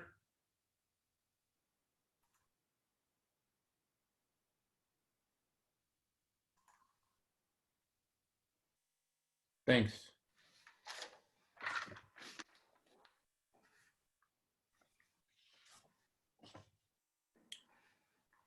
Hopefully everybody's had a chance to vote. And now it's time to talk about what we saw. I was watching the chat, and man, was that chat chatting. There are quite a few themes that came out. I wanted to just discuss a few of them and hear some people's perspectives. The first one was messaging. When you have a contest like this one, each time you give a speech in the International Speech Contest, your message is supposed to get bigger. It should be this big at the club, then at the area, and all the way to the international stage. It should be something that really hits hard and makes an impact and makes you really think. Ed Tate, who's a world champion from, I believe, 2001, said that every speech should make you think, should hit your head, should hit your heart and make you feel, should be hard-hitting with a message, and should use humor. That apparently is the winning combination. And I think all the speakers we saw today used different combinations of those 4 things. The question is, who used them best and got the message across most effectively, and who didn't use those things as effectively and didn't get their message across? I saw a lot of enthusiasm for Maureen's message and the way Maureen delivered it. I thought she really hit all the elements of head, heart, hard-hitting, and humor on the spot. George, what were your thoughts on that? Unmute. Bottom left. So Jack, thank you for the comments. I'll continue on the theme of what you're talking about, because I mean, we saw some tremendous examples of what speakers can do. And I'm going to touch on a few what seem like small points, but they added so much to some of these speeches. One is just, you can't discount the level of animation and involvement and enthusiasm that some of the speakers, most but not all, brought to their speech. That just keeps you glued to the screen throughout their speech. So the level of enthusiasm and animation was critical. Another was the need to match what you're saying and your facial expressions and gestures with your words. There were times that I just felt the speakers, one of them was the woman who addressed racism. Some of her words just did not match what her face was doing at the time. So there just seemed to be such a disconnect in some cases. When they match up perfect, you don't notice them. So that's important to keep in mind too. Match those up. And there was one thing, and I think some of the people in the chat mentioned this, Maureen had a long pause in her speech, if you recall. Absolutely. And I've never seen a speaker stop that long. At first I thought it froze, the screen is frozen. But in an in-person speech, you won't even have that issue. But to have a long pause that makes you think about her message was remarkable. I just have never seen that. And I'm going to use that at some point to work in silence into a speech. You don't need words. You don't need to speak all the time. That's tremendous to take as a message. Jack, anything else? Yeah, George, the fact that you mentioned the silence, do you know who used that technique?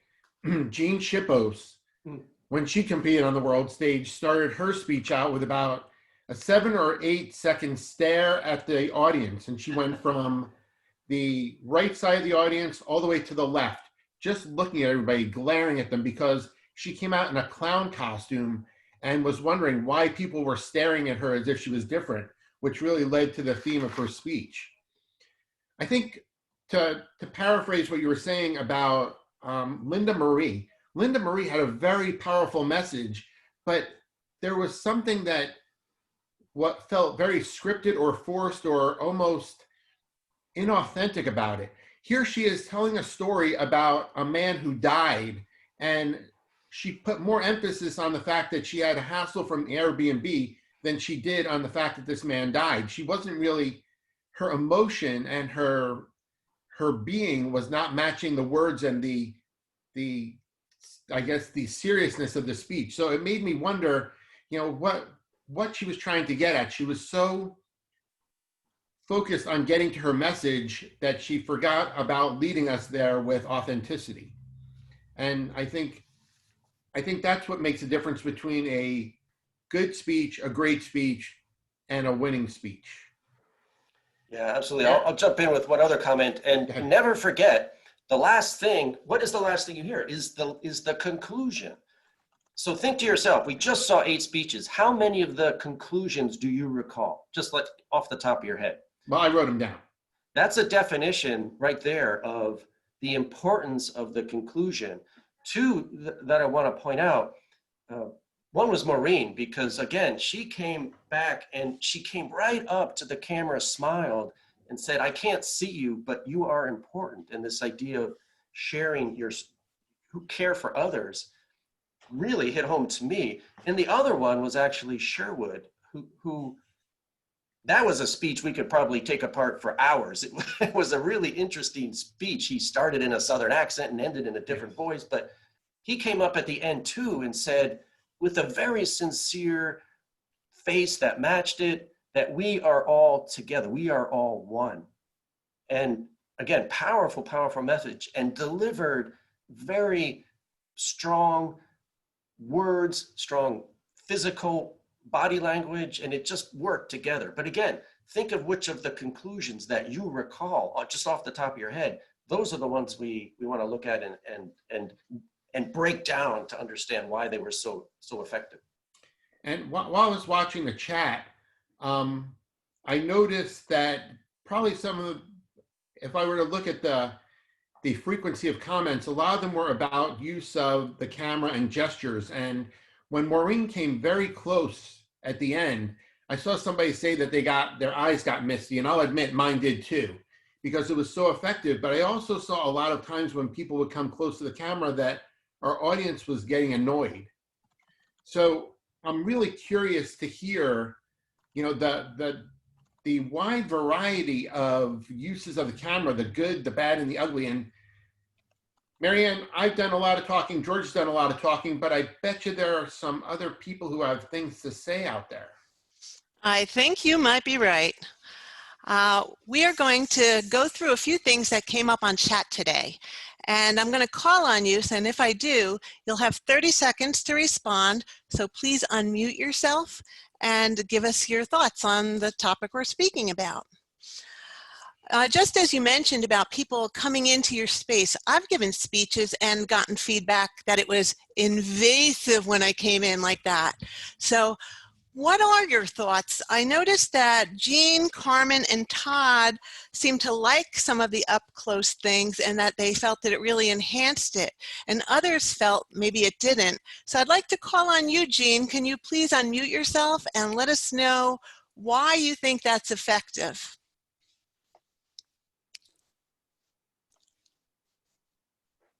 Hi, everybody.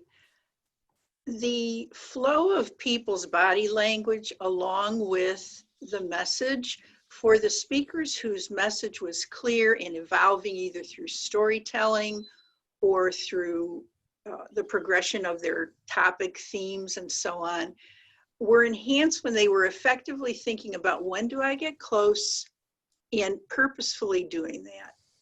If you do that too much, then it's not as effective. So that's my thought, that some was just so flowing, I didn't even notice when they got close or not. It was just very comfortable because I was engaged with them so much.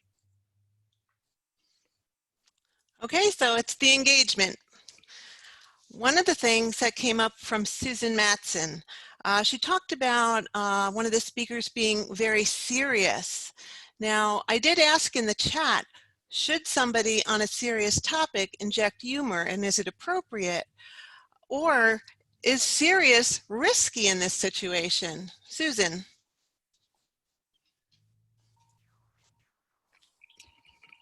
Hi, I think the issue for many of the people in the chat was maybe not so much humor, it was general expressiveness, especially because so many of the other speakers were highly expressive. Maureen especially comes to mind. The speaker we're talking about had a very serious topic, so I don't feel humor would have been relevant. However, she could have been warmer. There would have been an opportunity at the end to smile when she instructed the audience to really treat others equally. So overall, the overall effect was flat. So I don't think the question was so much about humor, it was about general effectiveness. All right, well, thank you so much. Marianne? Yes? Two things. First, not everybody had an opportunity to vote. So if you didn't vote, Mike is going to reopen the poll. If you didn't vote already, please vote. We only got 24 of all the participants voting. So if you haven't voted, please vote. If you did vote, just close the ballot and don't vote again. I just wanted to chime in on humor and address what Susan said. Susan, you made some great points. I think it's about, the humor is a way of taking the pressure off the valve. And you can have a very serious message, but you don't want to leave people feeling sturm and drang when they leave your speech. You want them to leave with the message without the intensity of it. And I think the humor just takes a little bit off as it goes on, so you can really focus on the message. That's just my opinion, of course. Do you think it's risky to go with a serious topic in such a competition? It depends on the message. I think the message is really what's important. I think a serious topic does hit hard, and one of those four things is hard hitting. But there needs to be humor in order to, first of all, make the make the speaker more relatable and likable and enjoyable to listen to, as opposed to feeling that you're being pounded with a message and almost lectured. It provides a balance. Good point. Marianne Ferrara had asked a question in the chat. Should people be penalized for their lack of tech savviness? And Marianne, I'd like you to give us your opinion on that. Let me turn my video on as well so you can see me.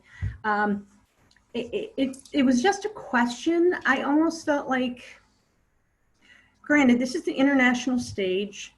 People should be doing their best and maybe getting support, but if somebody's just really not able to get that, is it fair to penalize them because there was a lag? They might have had a slow internet connection.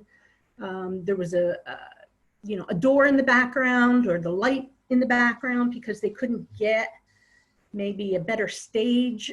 I don't think I'd take that away from anybody because they didn't have the opportunity to be on an international stage and on the same platform as everybody else. So I just wouldn't take that away from anybody in their speech. That was just my thought. Okay, you did mention the door. People talked about the door, the plant, a few things. There was a light overhead that were distracting to us as viewers. So there were also props that Elliot found not effective, those cards, and other people thought they were brilliant. Diana, you were the one person who talked about props a couple of times, about the heart prop from Benjamin and the cards. So can you tell us what you think? Should people have just the plain wall, or should they use these things that are in the room with them? And again, to Marianne's point, not everyone has like a stage quality background when we're going virtual here. I think that they should use everything that they have if they have the props. And I thought in both those instances with the heart and with the person that showed the placards as she was saying something, I thought it was perfect. I thought it fit into their speeches very well. And I thought in both cases, it made really good points. One, the woman was saying, oh, some of my best friends are Black. Meanwhile, I've never had any over at my house. She's saying that, but then she's showing that picture. I thought that was wonderful. And then the gentleman who was talking about the love of his life, at the end, when he put the heart on his chest, I felt that that was endearing, and it, made me connect with him more. Okay, well, thank you, Diana. Marianne? Yes? I'm interrupting again. Sorry. First, two things. One, if the poll disappeared on you again and you didn't get to vote and haven't voted yet, please private message Mike Theory and let him know your ballot. Second, I just want to comment on the fact that this is a once-in-a-lifetime opportunity for these contestants. These 8 people are being given a platform that they work very hard to have, and they may not have again. And winning this contest is career-altering. Look at the winners from previous years, how they've made careers out of this. I'm saying all that because the staging, if you don't have the stage, invest in a green screen or something behind you so you can have a background, or find a room or adjust your camera so that it's not distracting. To have a ceiling fan in the way while you're speaking, that could be adjusted by moving a camera around or changing an angle.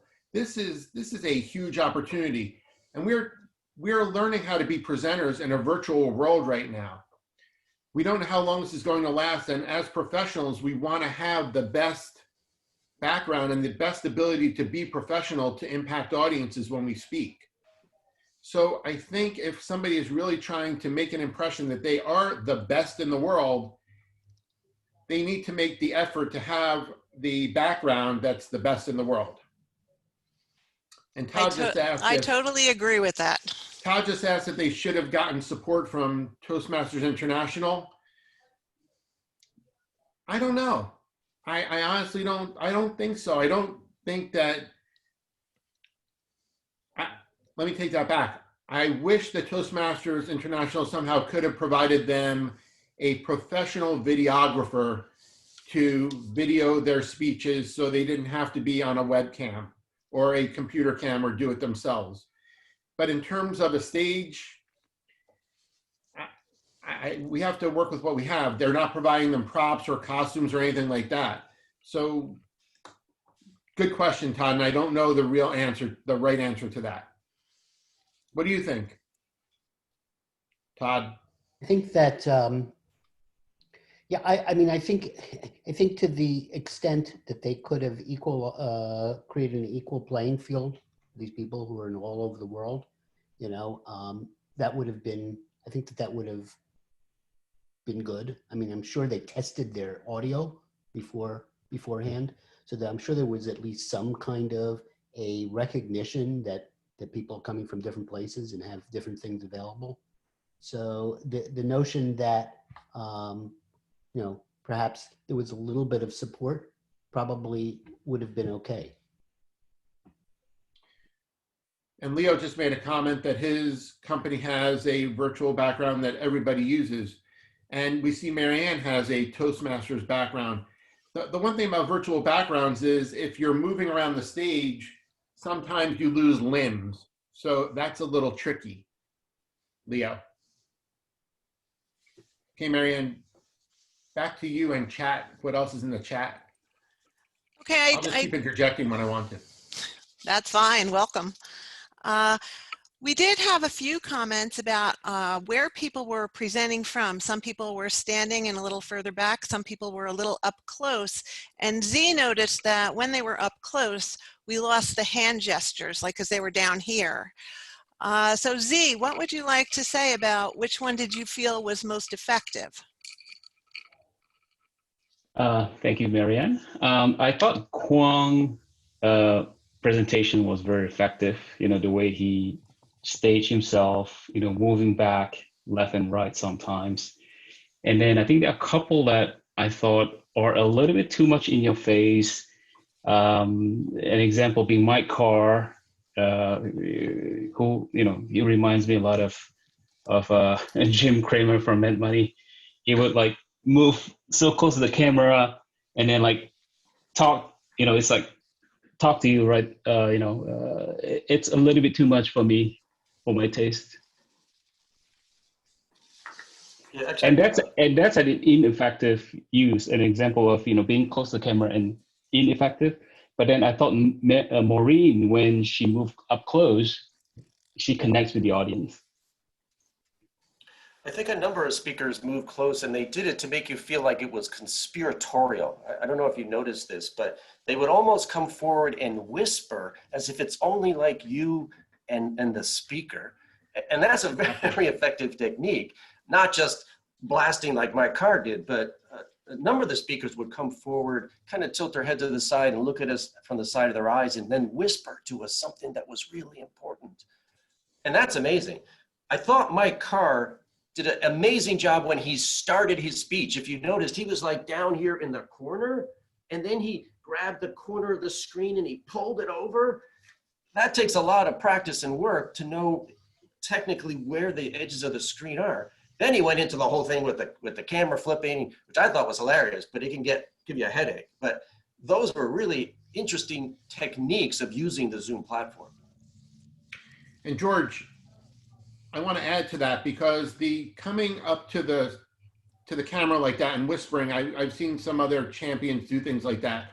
I know Craig Valentine did something similar, but it's all part of using holograms on the stage. It sort of dovetails into that.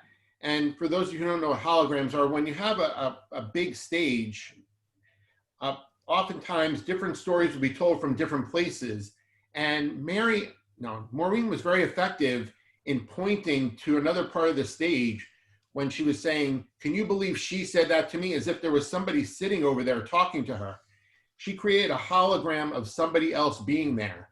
And then she created the hologram of Dan being above her. So she really placed these people and we could almost see them.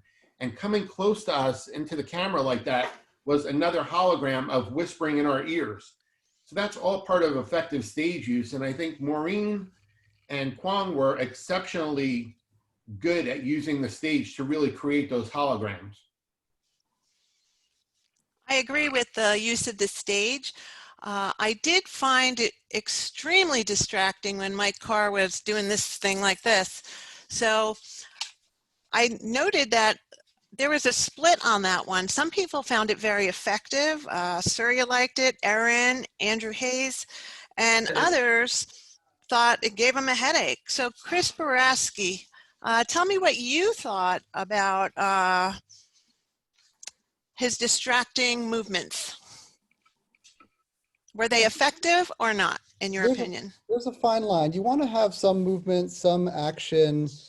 You don't want to be standing there just in one spot when you're giving a speech.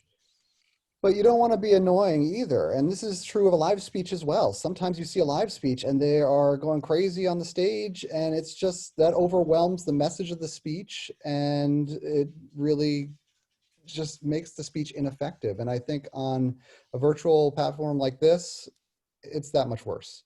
So you have to be really judicious in your use of big movements or rapid movements and try to keep it steady, keep it on even keel, so it doesn't take away from your speech and only enhances your speech. Actually, Marianne, I have a question for the group. Obviously, the messages here in these speeches were fantastic. Some resonated more with others. But what is the group's thinking or feeling about incorporating Toastmasters as an organization into the theme of the speech, or at least into the speech? Probably about half of them did incorporate somehow that Toastmasters is important or part of their success, or gave them a jump or a push. Others didn't touch on it at all. I'm just curious, is that effective for those of us who are watching, or not? For me, it wouldn't matter. I think it's pandering to the judges. Yeah, I don't particularly like it. It takes away from it a little bit when they do too much of that. Actually, I'd like to call on Kathy Miles. She has been an international judge. So when you're talking about messaging, Kathy, can you give us a little insight on what you think regarding that, and maybe some other ideas? Well, I've been listening with interest to everybody's comments, because it's not very often that you get to compare with the judges. I used to have some Toastmaster friends who also judged, and we often compare notes afterwards. And we all had our own individual ticks that we looked for. I had one friend who, if there's a universal story, and as soon as she heard it, that was it. They were off of her list. I tend to look more for the message that stays with me. This time I was looking at the use of their stage area. And for me, Maureen did the most effective use of her stage. We often talk about stage time, and when they're on this big world stage and they've got all this room and they stay in one little spot, it's a wasted opportunity. So for me, she was effectively using her stage, her stage. I gave up worrying about the background irritants, because it seemed like just about everybody had one, and I figured, well, that just cancels everybody out on that one. As far as coming up close to the camera, there were times when I found that really offensive, and other times when I found it really effective. And I think it depends on what I was seeing as their intent. If I got the impression they were doing that just to be dramatic and to, grab our attention, that tended to turn me off. It was interesting. You can almost always find the one or two speeches that are going to be the winners, and the rest of them are good. Good for them for being there and making it that far, but they're not quite there yet. You can also usually tell who's been up on that stage before. and you could pretty well tell this time. So I don't know. Usually I have a problem between second and third. I have to say Maureen stood out as number one for me. And I'm still, even though I put my ballot in, I'm still, in my mind, still struggling with 2 or 3 for second and third place. So I thought it was good.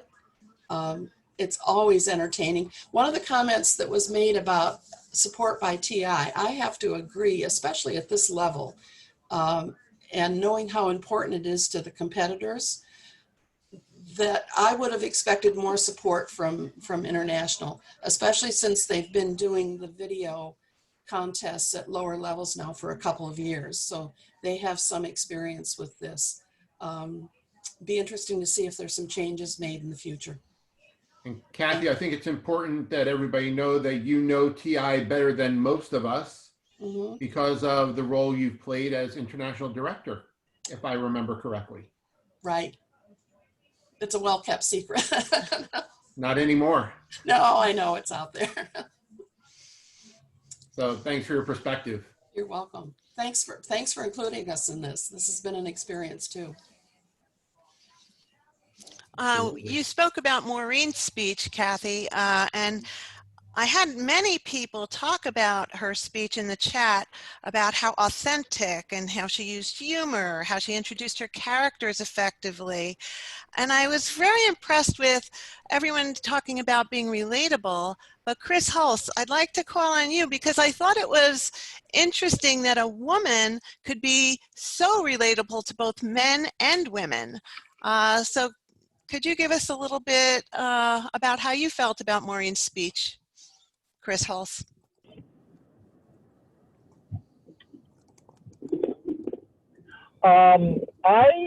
So I said it was relatable. To me, it was not a man or a woman. It was, sorry, I'm driving. That's why the camera's a little off. But I'm pulling into a parking space right now. I thought it was relatable just on a human level. I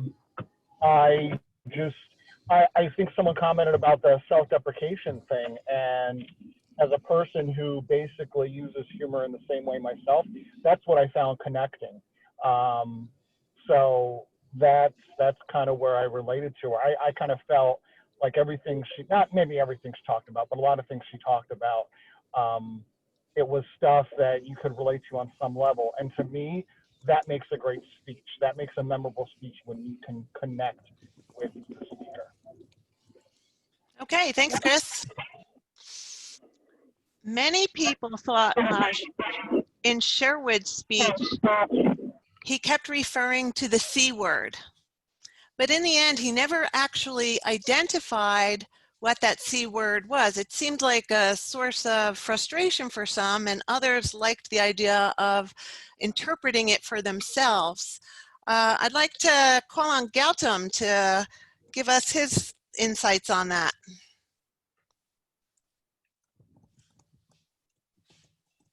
Okay, can you hear me? Yes. Yeah, okay. So I think that was a deliberate act in his part to keep people guessing, because sometimes you want, like some movies, you want to keep the audience guessing, and you don't want it to be totally wild guess. You want it to be between 2 guesses. So obviously at this point, the connect in his theme and the COVID that is going on now, those are the 2 guesses. So I think that was, overall, I like this speech. I think for me, between him, Maureen, and Kwong, like one of them will be winner, one of them will be second, and one of them will be third, but they are very good. So yeah, that's all. Okay. Now, a few people thought that Sherwood was extremely, the word was performative. So Chris Boraski, I'm going to call on you again. Do you think that that is what makes a winning speaker, somebody who is just very, very, I guess, animated when they speak?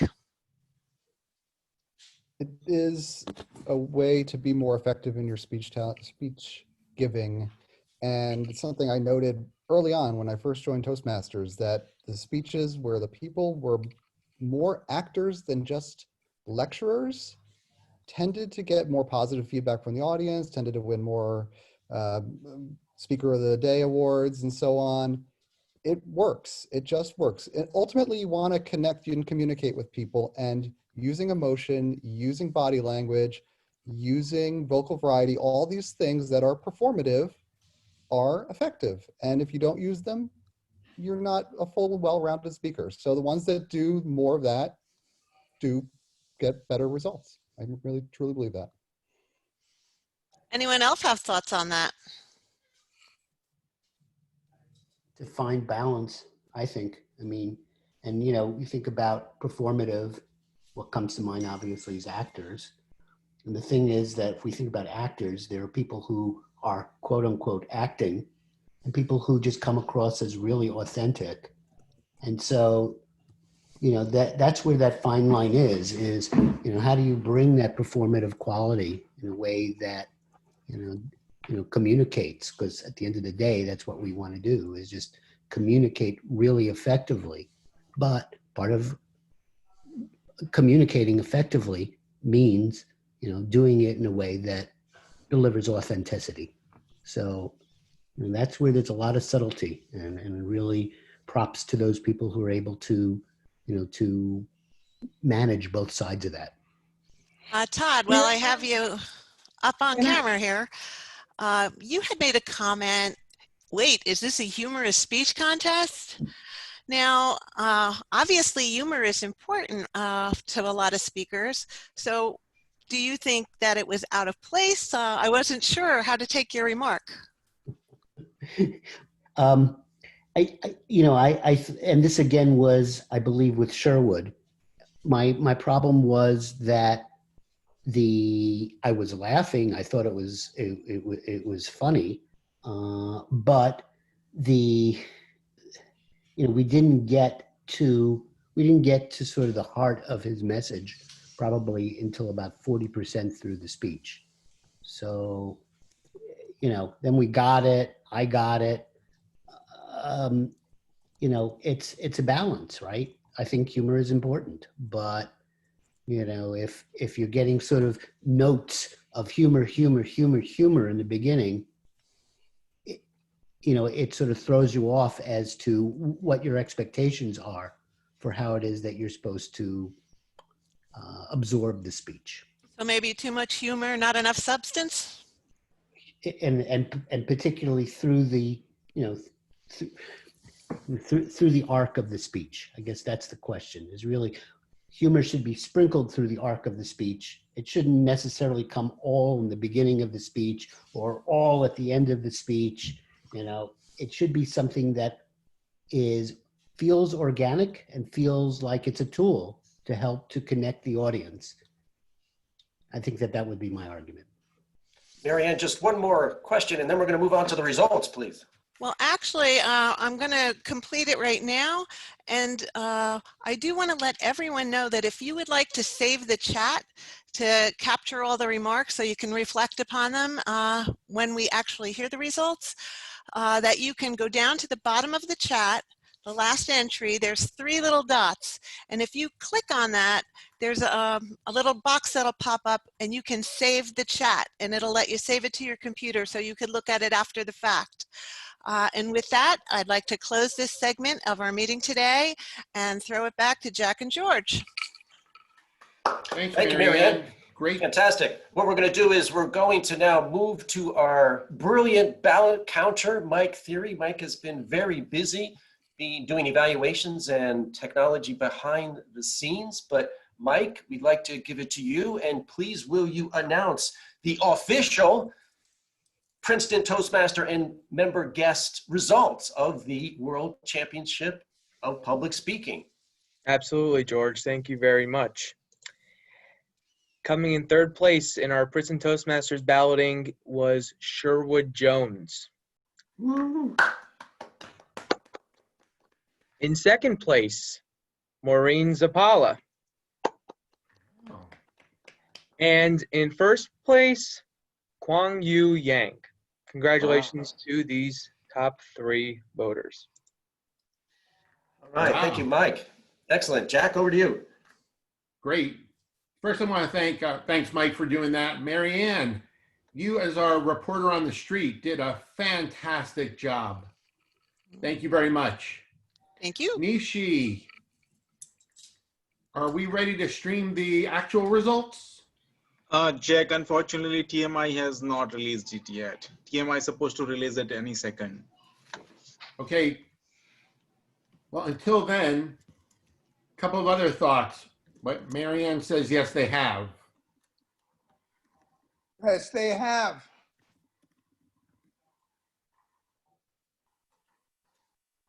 Nisha, you might need to fast forward a little more.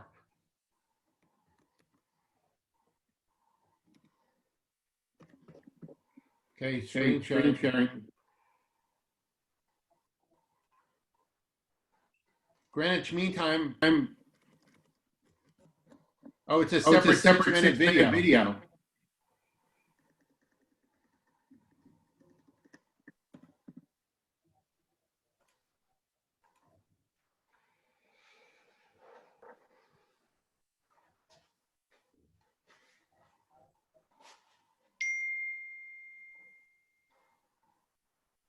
Grand finale.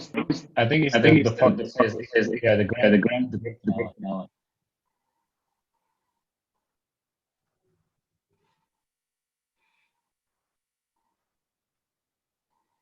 Okay, here it is. View the results. Well, what's the video that's on here right now?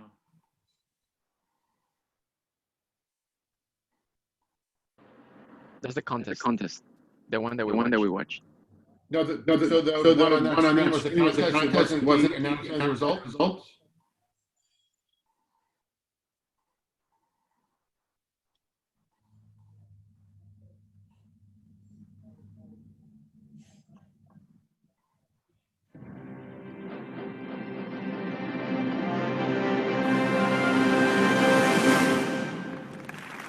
Toastmasters and guests, it is my pleasure to welcome First Vice President, Distinguished Toastmaster, Margaret Page. Thank you for joining us for the Toastmasters International 2020 Virtual Convention Grand Finale. We are excited to share the results from 3 Toastmasters programs: the Accredited Speaker Program, the Video Speech Contest, and the World Championship of Public Speaking. I would like to welcome International President-elect, Distinguished Toastmaster, Richard E. Peck. Thank you, Margaret, and thank you to the judges, timers, and counters. The Toastmasters International Accredited Speaker Program recognizes those Toastmasters members who have achieved a level of proficiency that enables them to be a paid professional speaker. To be an accredited speaker, a member must give 25 speaking engagements to non-Toastmasters audiences before they are eligible to apply. Applicants must also demonstrate their speaking abilities before a live audience. Applicants progress through 2 levels of evaluation and are judged by a panel of professional speakers at each level. Since 1981, the Accredited Speaker Program has recognized 87 individual Toastmasters with this prestigious designation. For the 2020 program, there were 21 applicants for Level 1, during which an applicant's video presentation is evaluated by a panel of judges. In Level 2, 4 candidates presented for a live virtual audience and panel of judges. These candidates demonstrated adaptability to our changing global landscape in their willingness to present as professional speakers for an online audience. I am pleased to announce that the following Toastmaster passed Level 2 of the program and is the newest accredited speaker: Mohammed Ali Shukri. We congratulate the newest accredited speaker on this accomplishment. Each year, Toastmasters International conducts a special video speech contest for members of undistricted clubs. Entries for the 2020 competition came from all over the world. The third place winner is Javed Bhatti from Karachi, Pakistan. The second place winner is Carol Wakio Nderi from Nairi, Kenya. And the 2020 winner of the video speech contest is Carolyn Gathuru from Nairobi, Kenya. We congratulate these Toastmasters on their outstanding achievements. And now the news we have all been waiting for. Please note that there was one disqualification due to time. The third place winner is Lindy McLean.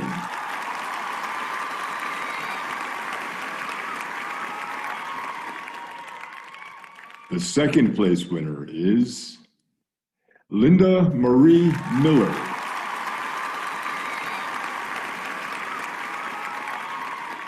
And the first place winner in the 2020 World Champion of Public Speaking is Mike Carr.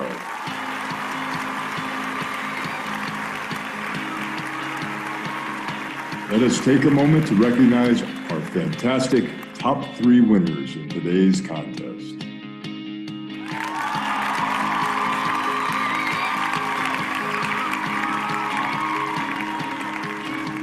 Please note that the winner of today's contest will be available for the Virtual Speakers Showcase at 5 p.m. Greenwich Mean Time.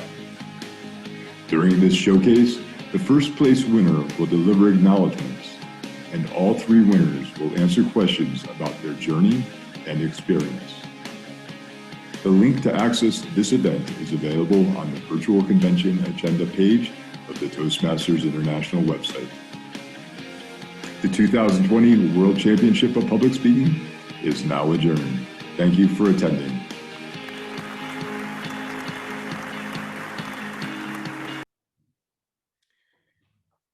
As I said at the very beginning, judges have minds of their own, and you can never predict what judges are going to think. If you look at our results and you look at their results, we were 0 for 3. Somebody went overtime, and we're not going to know who that is, unfortunately. It was noted that Sherwood did rush toward the end, but wow, I am astounded that Mike Carr, who actually on my ballot was the lowest scoring one, or next to lowest scoring one, won. It just shows that people watch things differently. What do you think, George?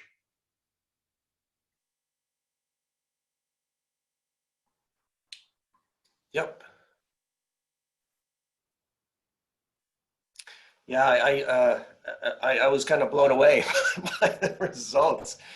Some of our commentary about specific speakers who actually placed 1, 2, and 3 by Toastmasters International, we had pretty critical comments on. So yeah, absolutely.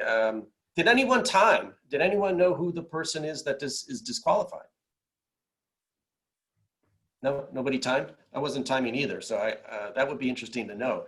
I don't know how you can get this far and be disqualified. It's just, to me, is beyond comprehension why you would get to this point and go over time.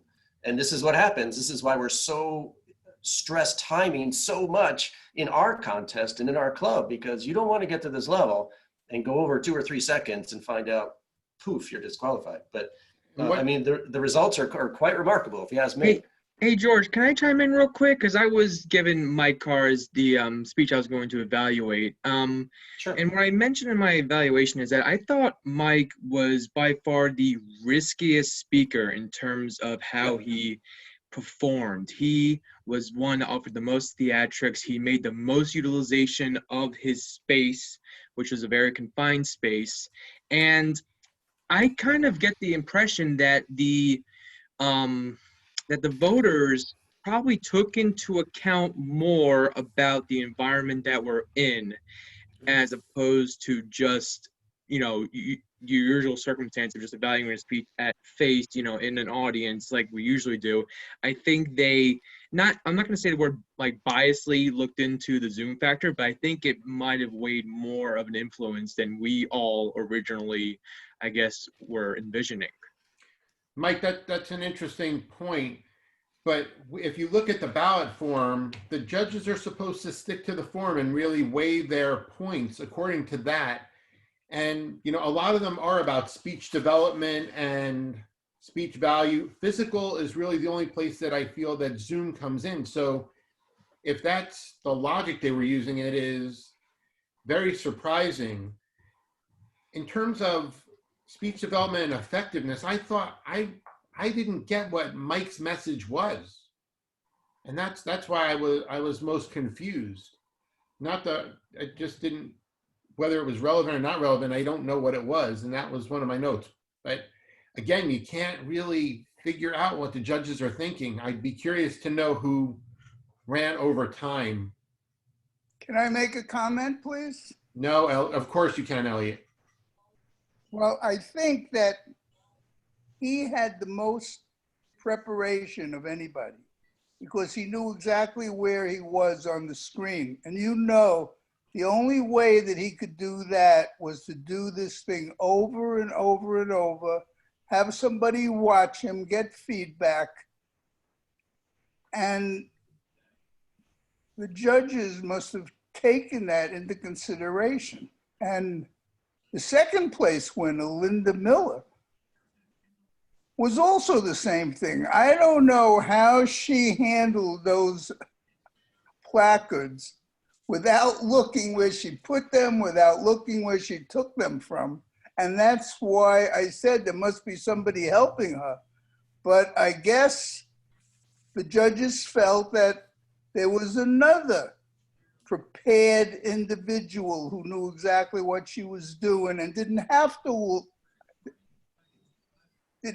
look away from the camera lens. And I think that they weighted that also. We're living in very trying times now. So this stage that they have is not like the real world stage. It's completely different. So it has to be a video thing, like computer graphics. And I think that's what wowed the judges the most. Can I say something? Sure, Gautam. No, this is your boy. Oh, it's a boy, sorry. Actually, message, I got it from my car that the victory, we look for the victory. It is not necessary that we'll get it, but keep on trying. And also I noticed that he didn't use any humor, no prop, nothing. So it is, depends upon, in my voting, he was number 3. Interesting. Well, it just goes to show that, again, you can't read the mind of judges, and that's why it's great to have a lot of judges. As Joe just said, there were 10 for international plus a tie-breaking judge. At our club, when we have our contest in the spring, if you are not a contestant or playing any other role, we would encourage you to be a judge, because the more judges, the better the sampling of results, and also gives you practice to understand what it means to sit in a judge's shoes.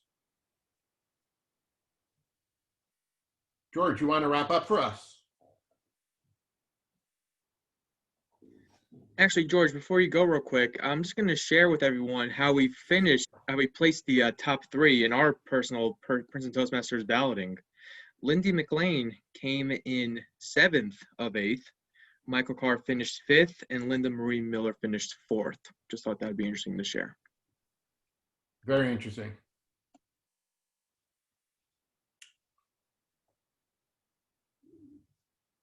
George. Yes, sorry, I got cut off. I dropped off, but I'm back. You're back. Yes, sorry about that. It was fun co-hosting with you. Yes, you too, Jack. And actually, we have so many people that were involved in this that made this possible. And just to give you their names behind the screen. So we had Nishi, whose voice you've sometimes heard, who is running all the technology for us and linking us up to the contest. And we had Ashwini on our team. We had Chris Borowski. We had Carlos, who you've heard, Bernaza. We had Mike, who was doing so much for us. We had Zulkifli, Tasman. We had obviously Marianne Grady, our chat commander-in-chief, and Sangeeta, thank you so much as president for being behind us and supportive of this potential program. We didn't know what this was going to be like when we started, but thank you for your support. And Jack, always wonderful to work with you and to hear all your brilliant insights. So thank you for all you did. And any final comments, Jack? Well, don't forget Diana, who also had us. Oh gosh, the flag. Diana too. Thank you, Diana. And I think loved we- your introduction too, Diana. That was fabulous. Yes. Sangeeta, would you like to say any final words as the president of this fine club and host of today's event? Sure. Thank you, Jack. Wow. This event was simply awesome. First of all, we watched the best contestants deliver their best speeches. For me, this was the first time to watch the World Championship of Public Speaking, and I bet it was the first time for many of you. How many times we are able to actually fly to watch the actual event physically? But because it was on a virtual platform, we were able to do it. And it wouldn't have been so much fun if we had just sat alone in our house and watched it. So a big thank you to George Phillips, who presented and suggested this idea that we should do this watch party. He presented it to the board of Princeton Toastmasters, and we readily agreed. This was a month ago, and since then, there was a lot of effort put into to bring this together. Like George thanked, I would like to thank again our tech team, which involved Carlos, Zulkifli, Nishi, Mike Terry, and many others. And of course, George Phillip and Jack Levitt for co-hosting it. There was a lot of effort to bring the evaluators together, and I can't thank everyone enough. Also, a big thank you to Marianne for doing an excellent job for being the chat moderator and involving all the audiences. Also, big thank you to Carlos for taking the lead. As a VP PR, he promoted this event and helped with the Eventbrite registrations. Thank you everyone from the bottom of my heart. It was so much fun with everyone's participation in the chat and very educative with all the valuable feedback we got from the evaluators. We will wait for the event next year when I hope to actually travel to Paris and hope most of you can join us. Thank you again. It's okay that our voting on a poll didn't match theirs, but I bet all of us enjoyed in giving, who we thought was the best speaker. And that's what it counts, that everyone had a good time. Thank you on behalf of the Princeton Toastmasters Board for joining us today. And Bye Sangeeta, now. we're going to leave the Zoom open for a little while longer in case people want to chat or ask questions, right? Sure. Great.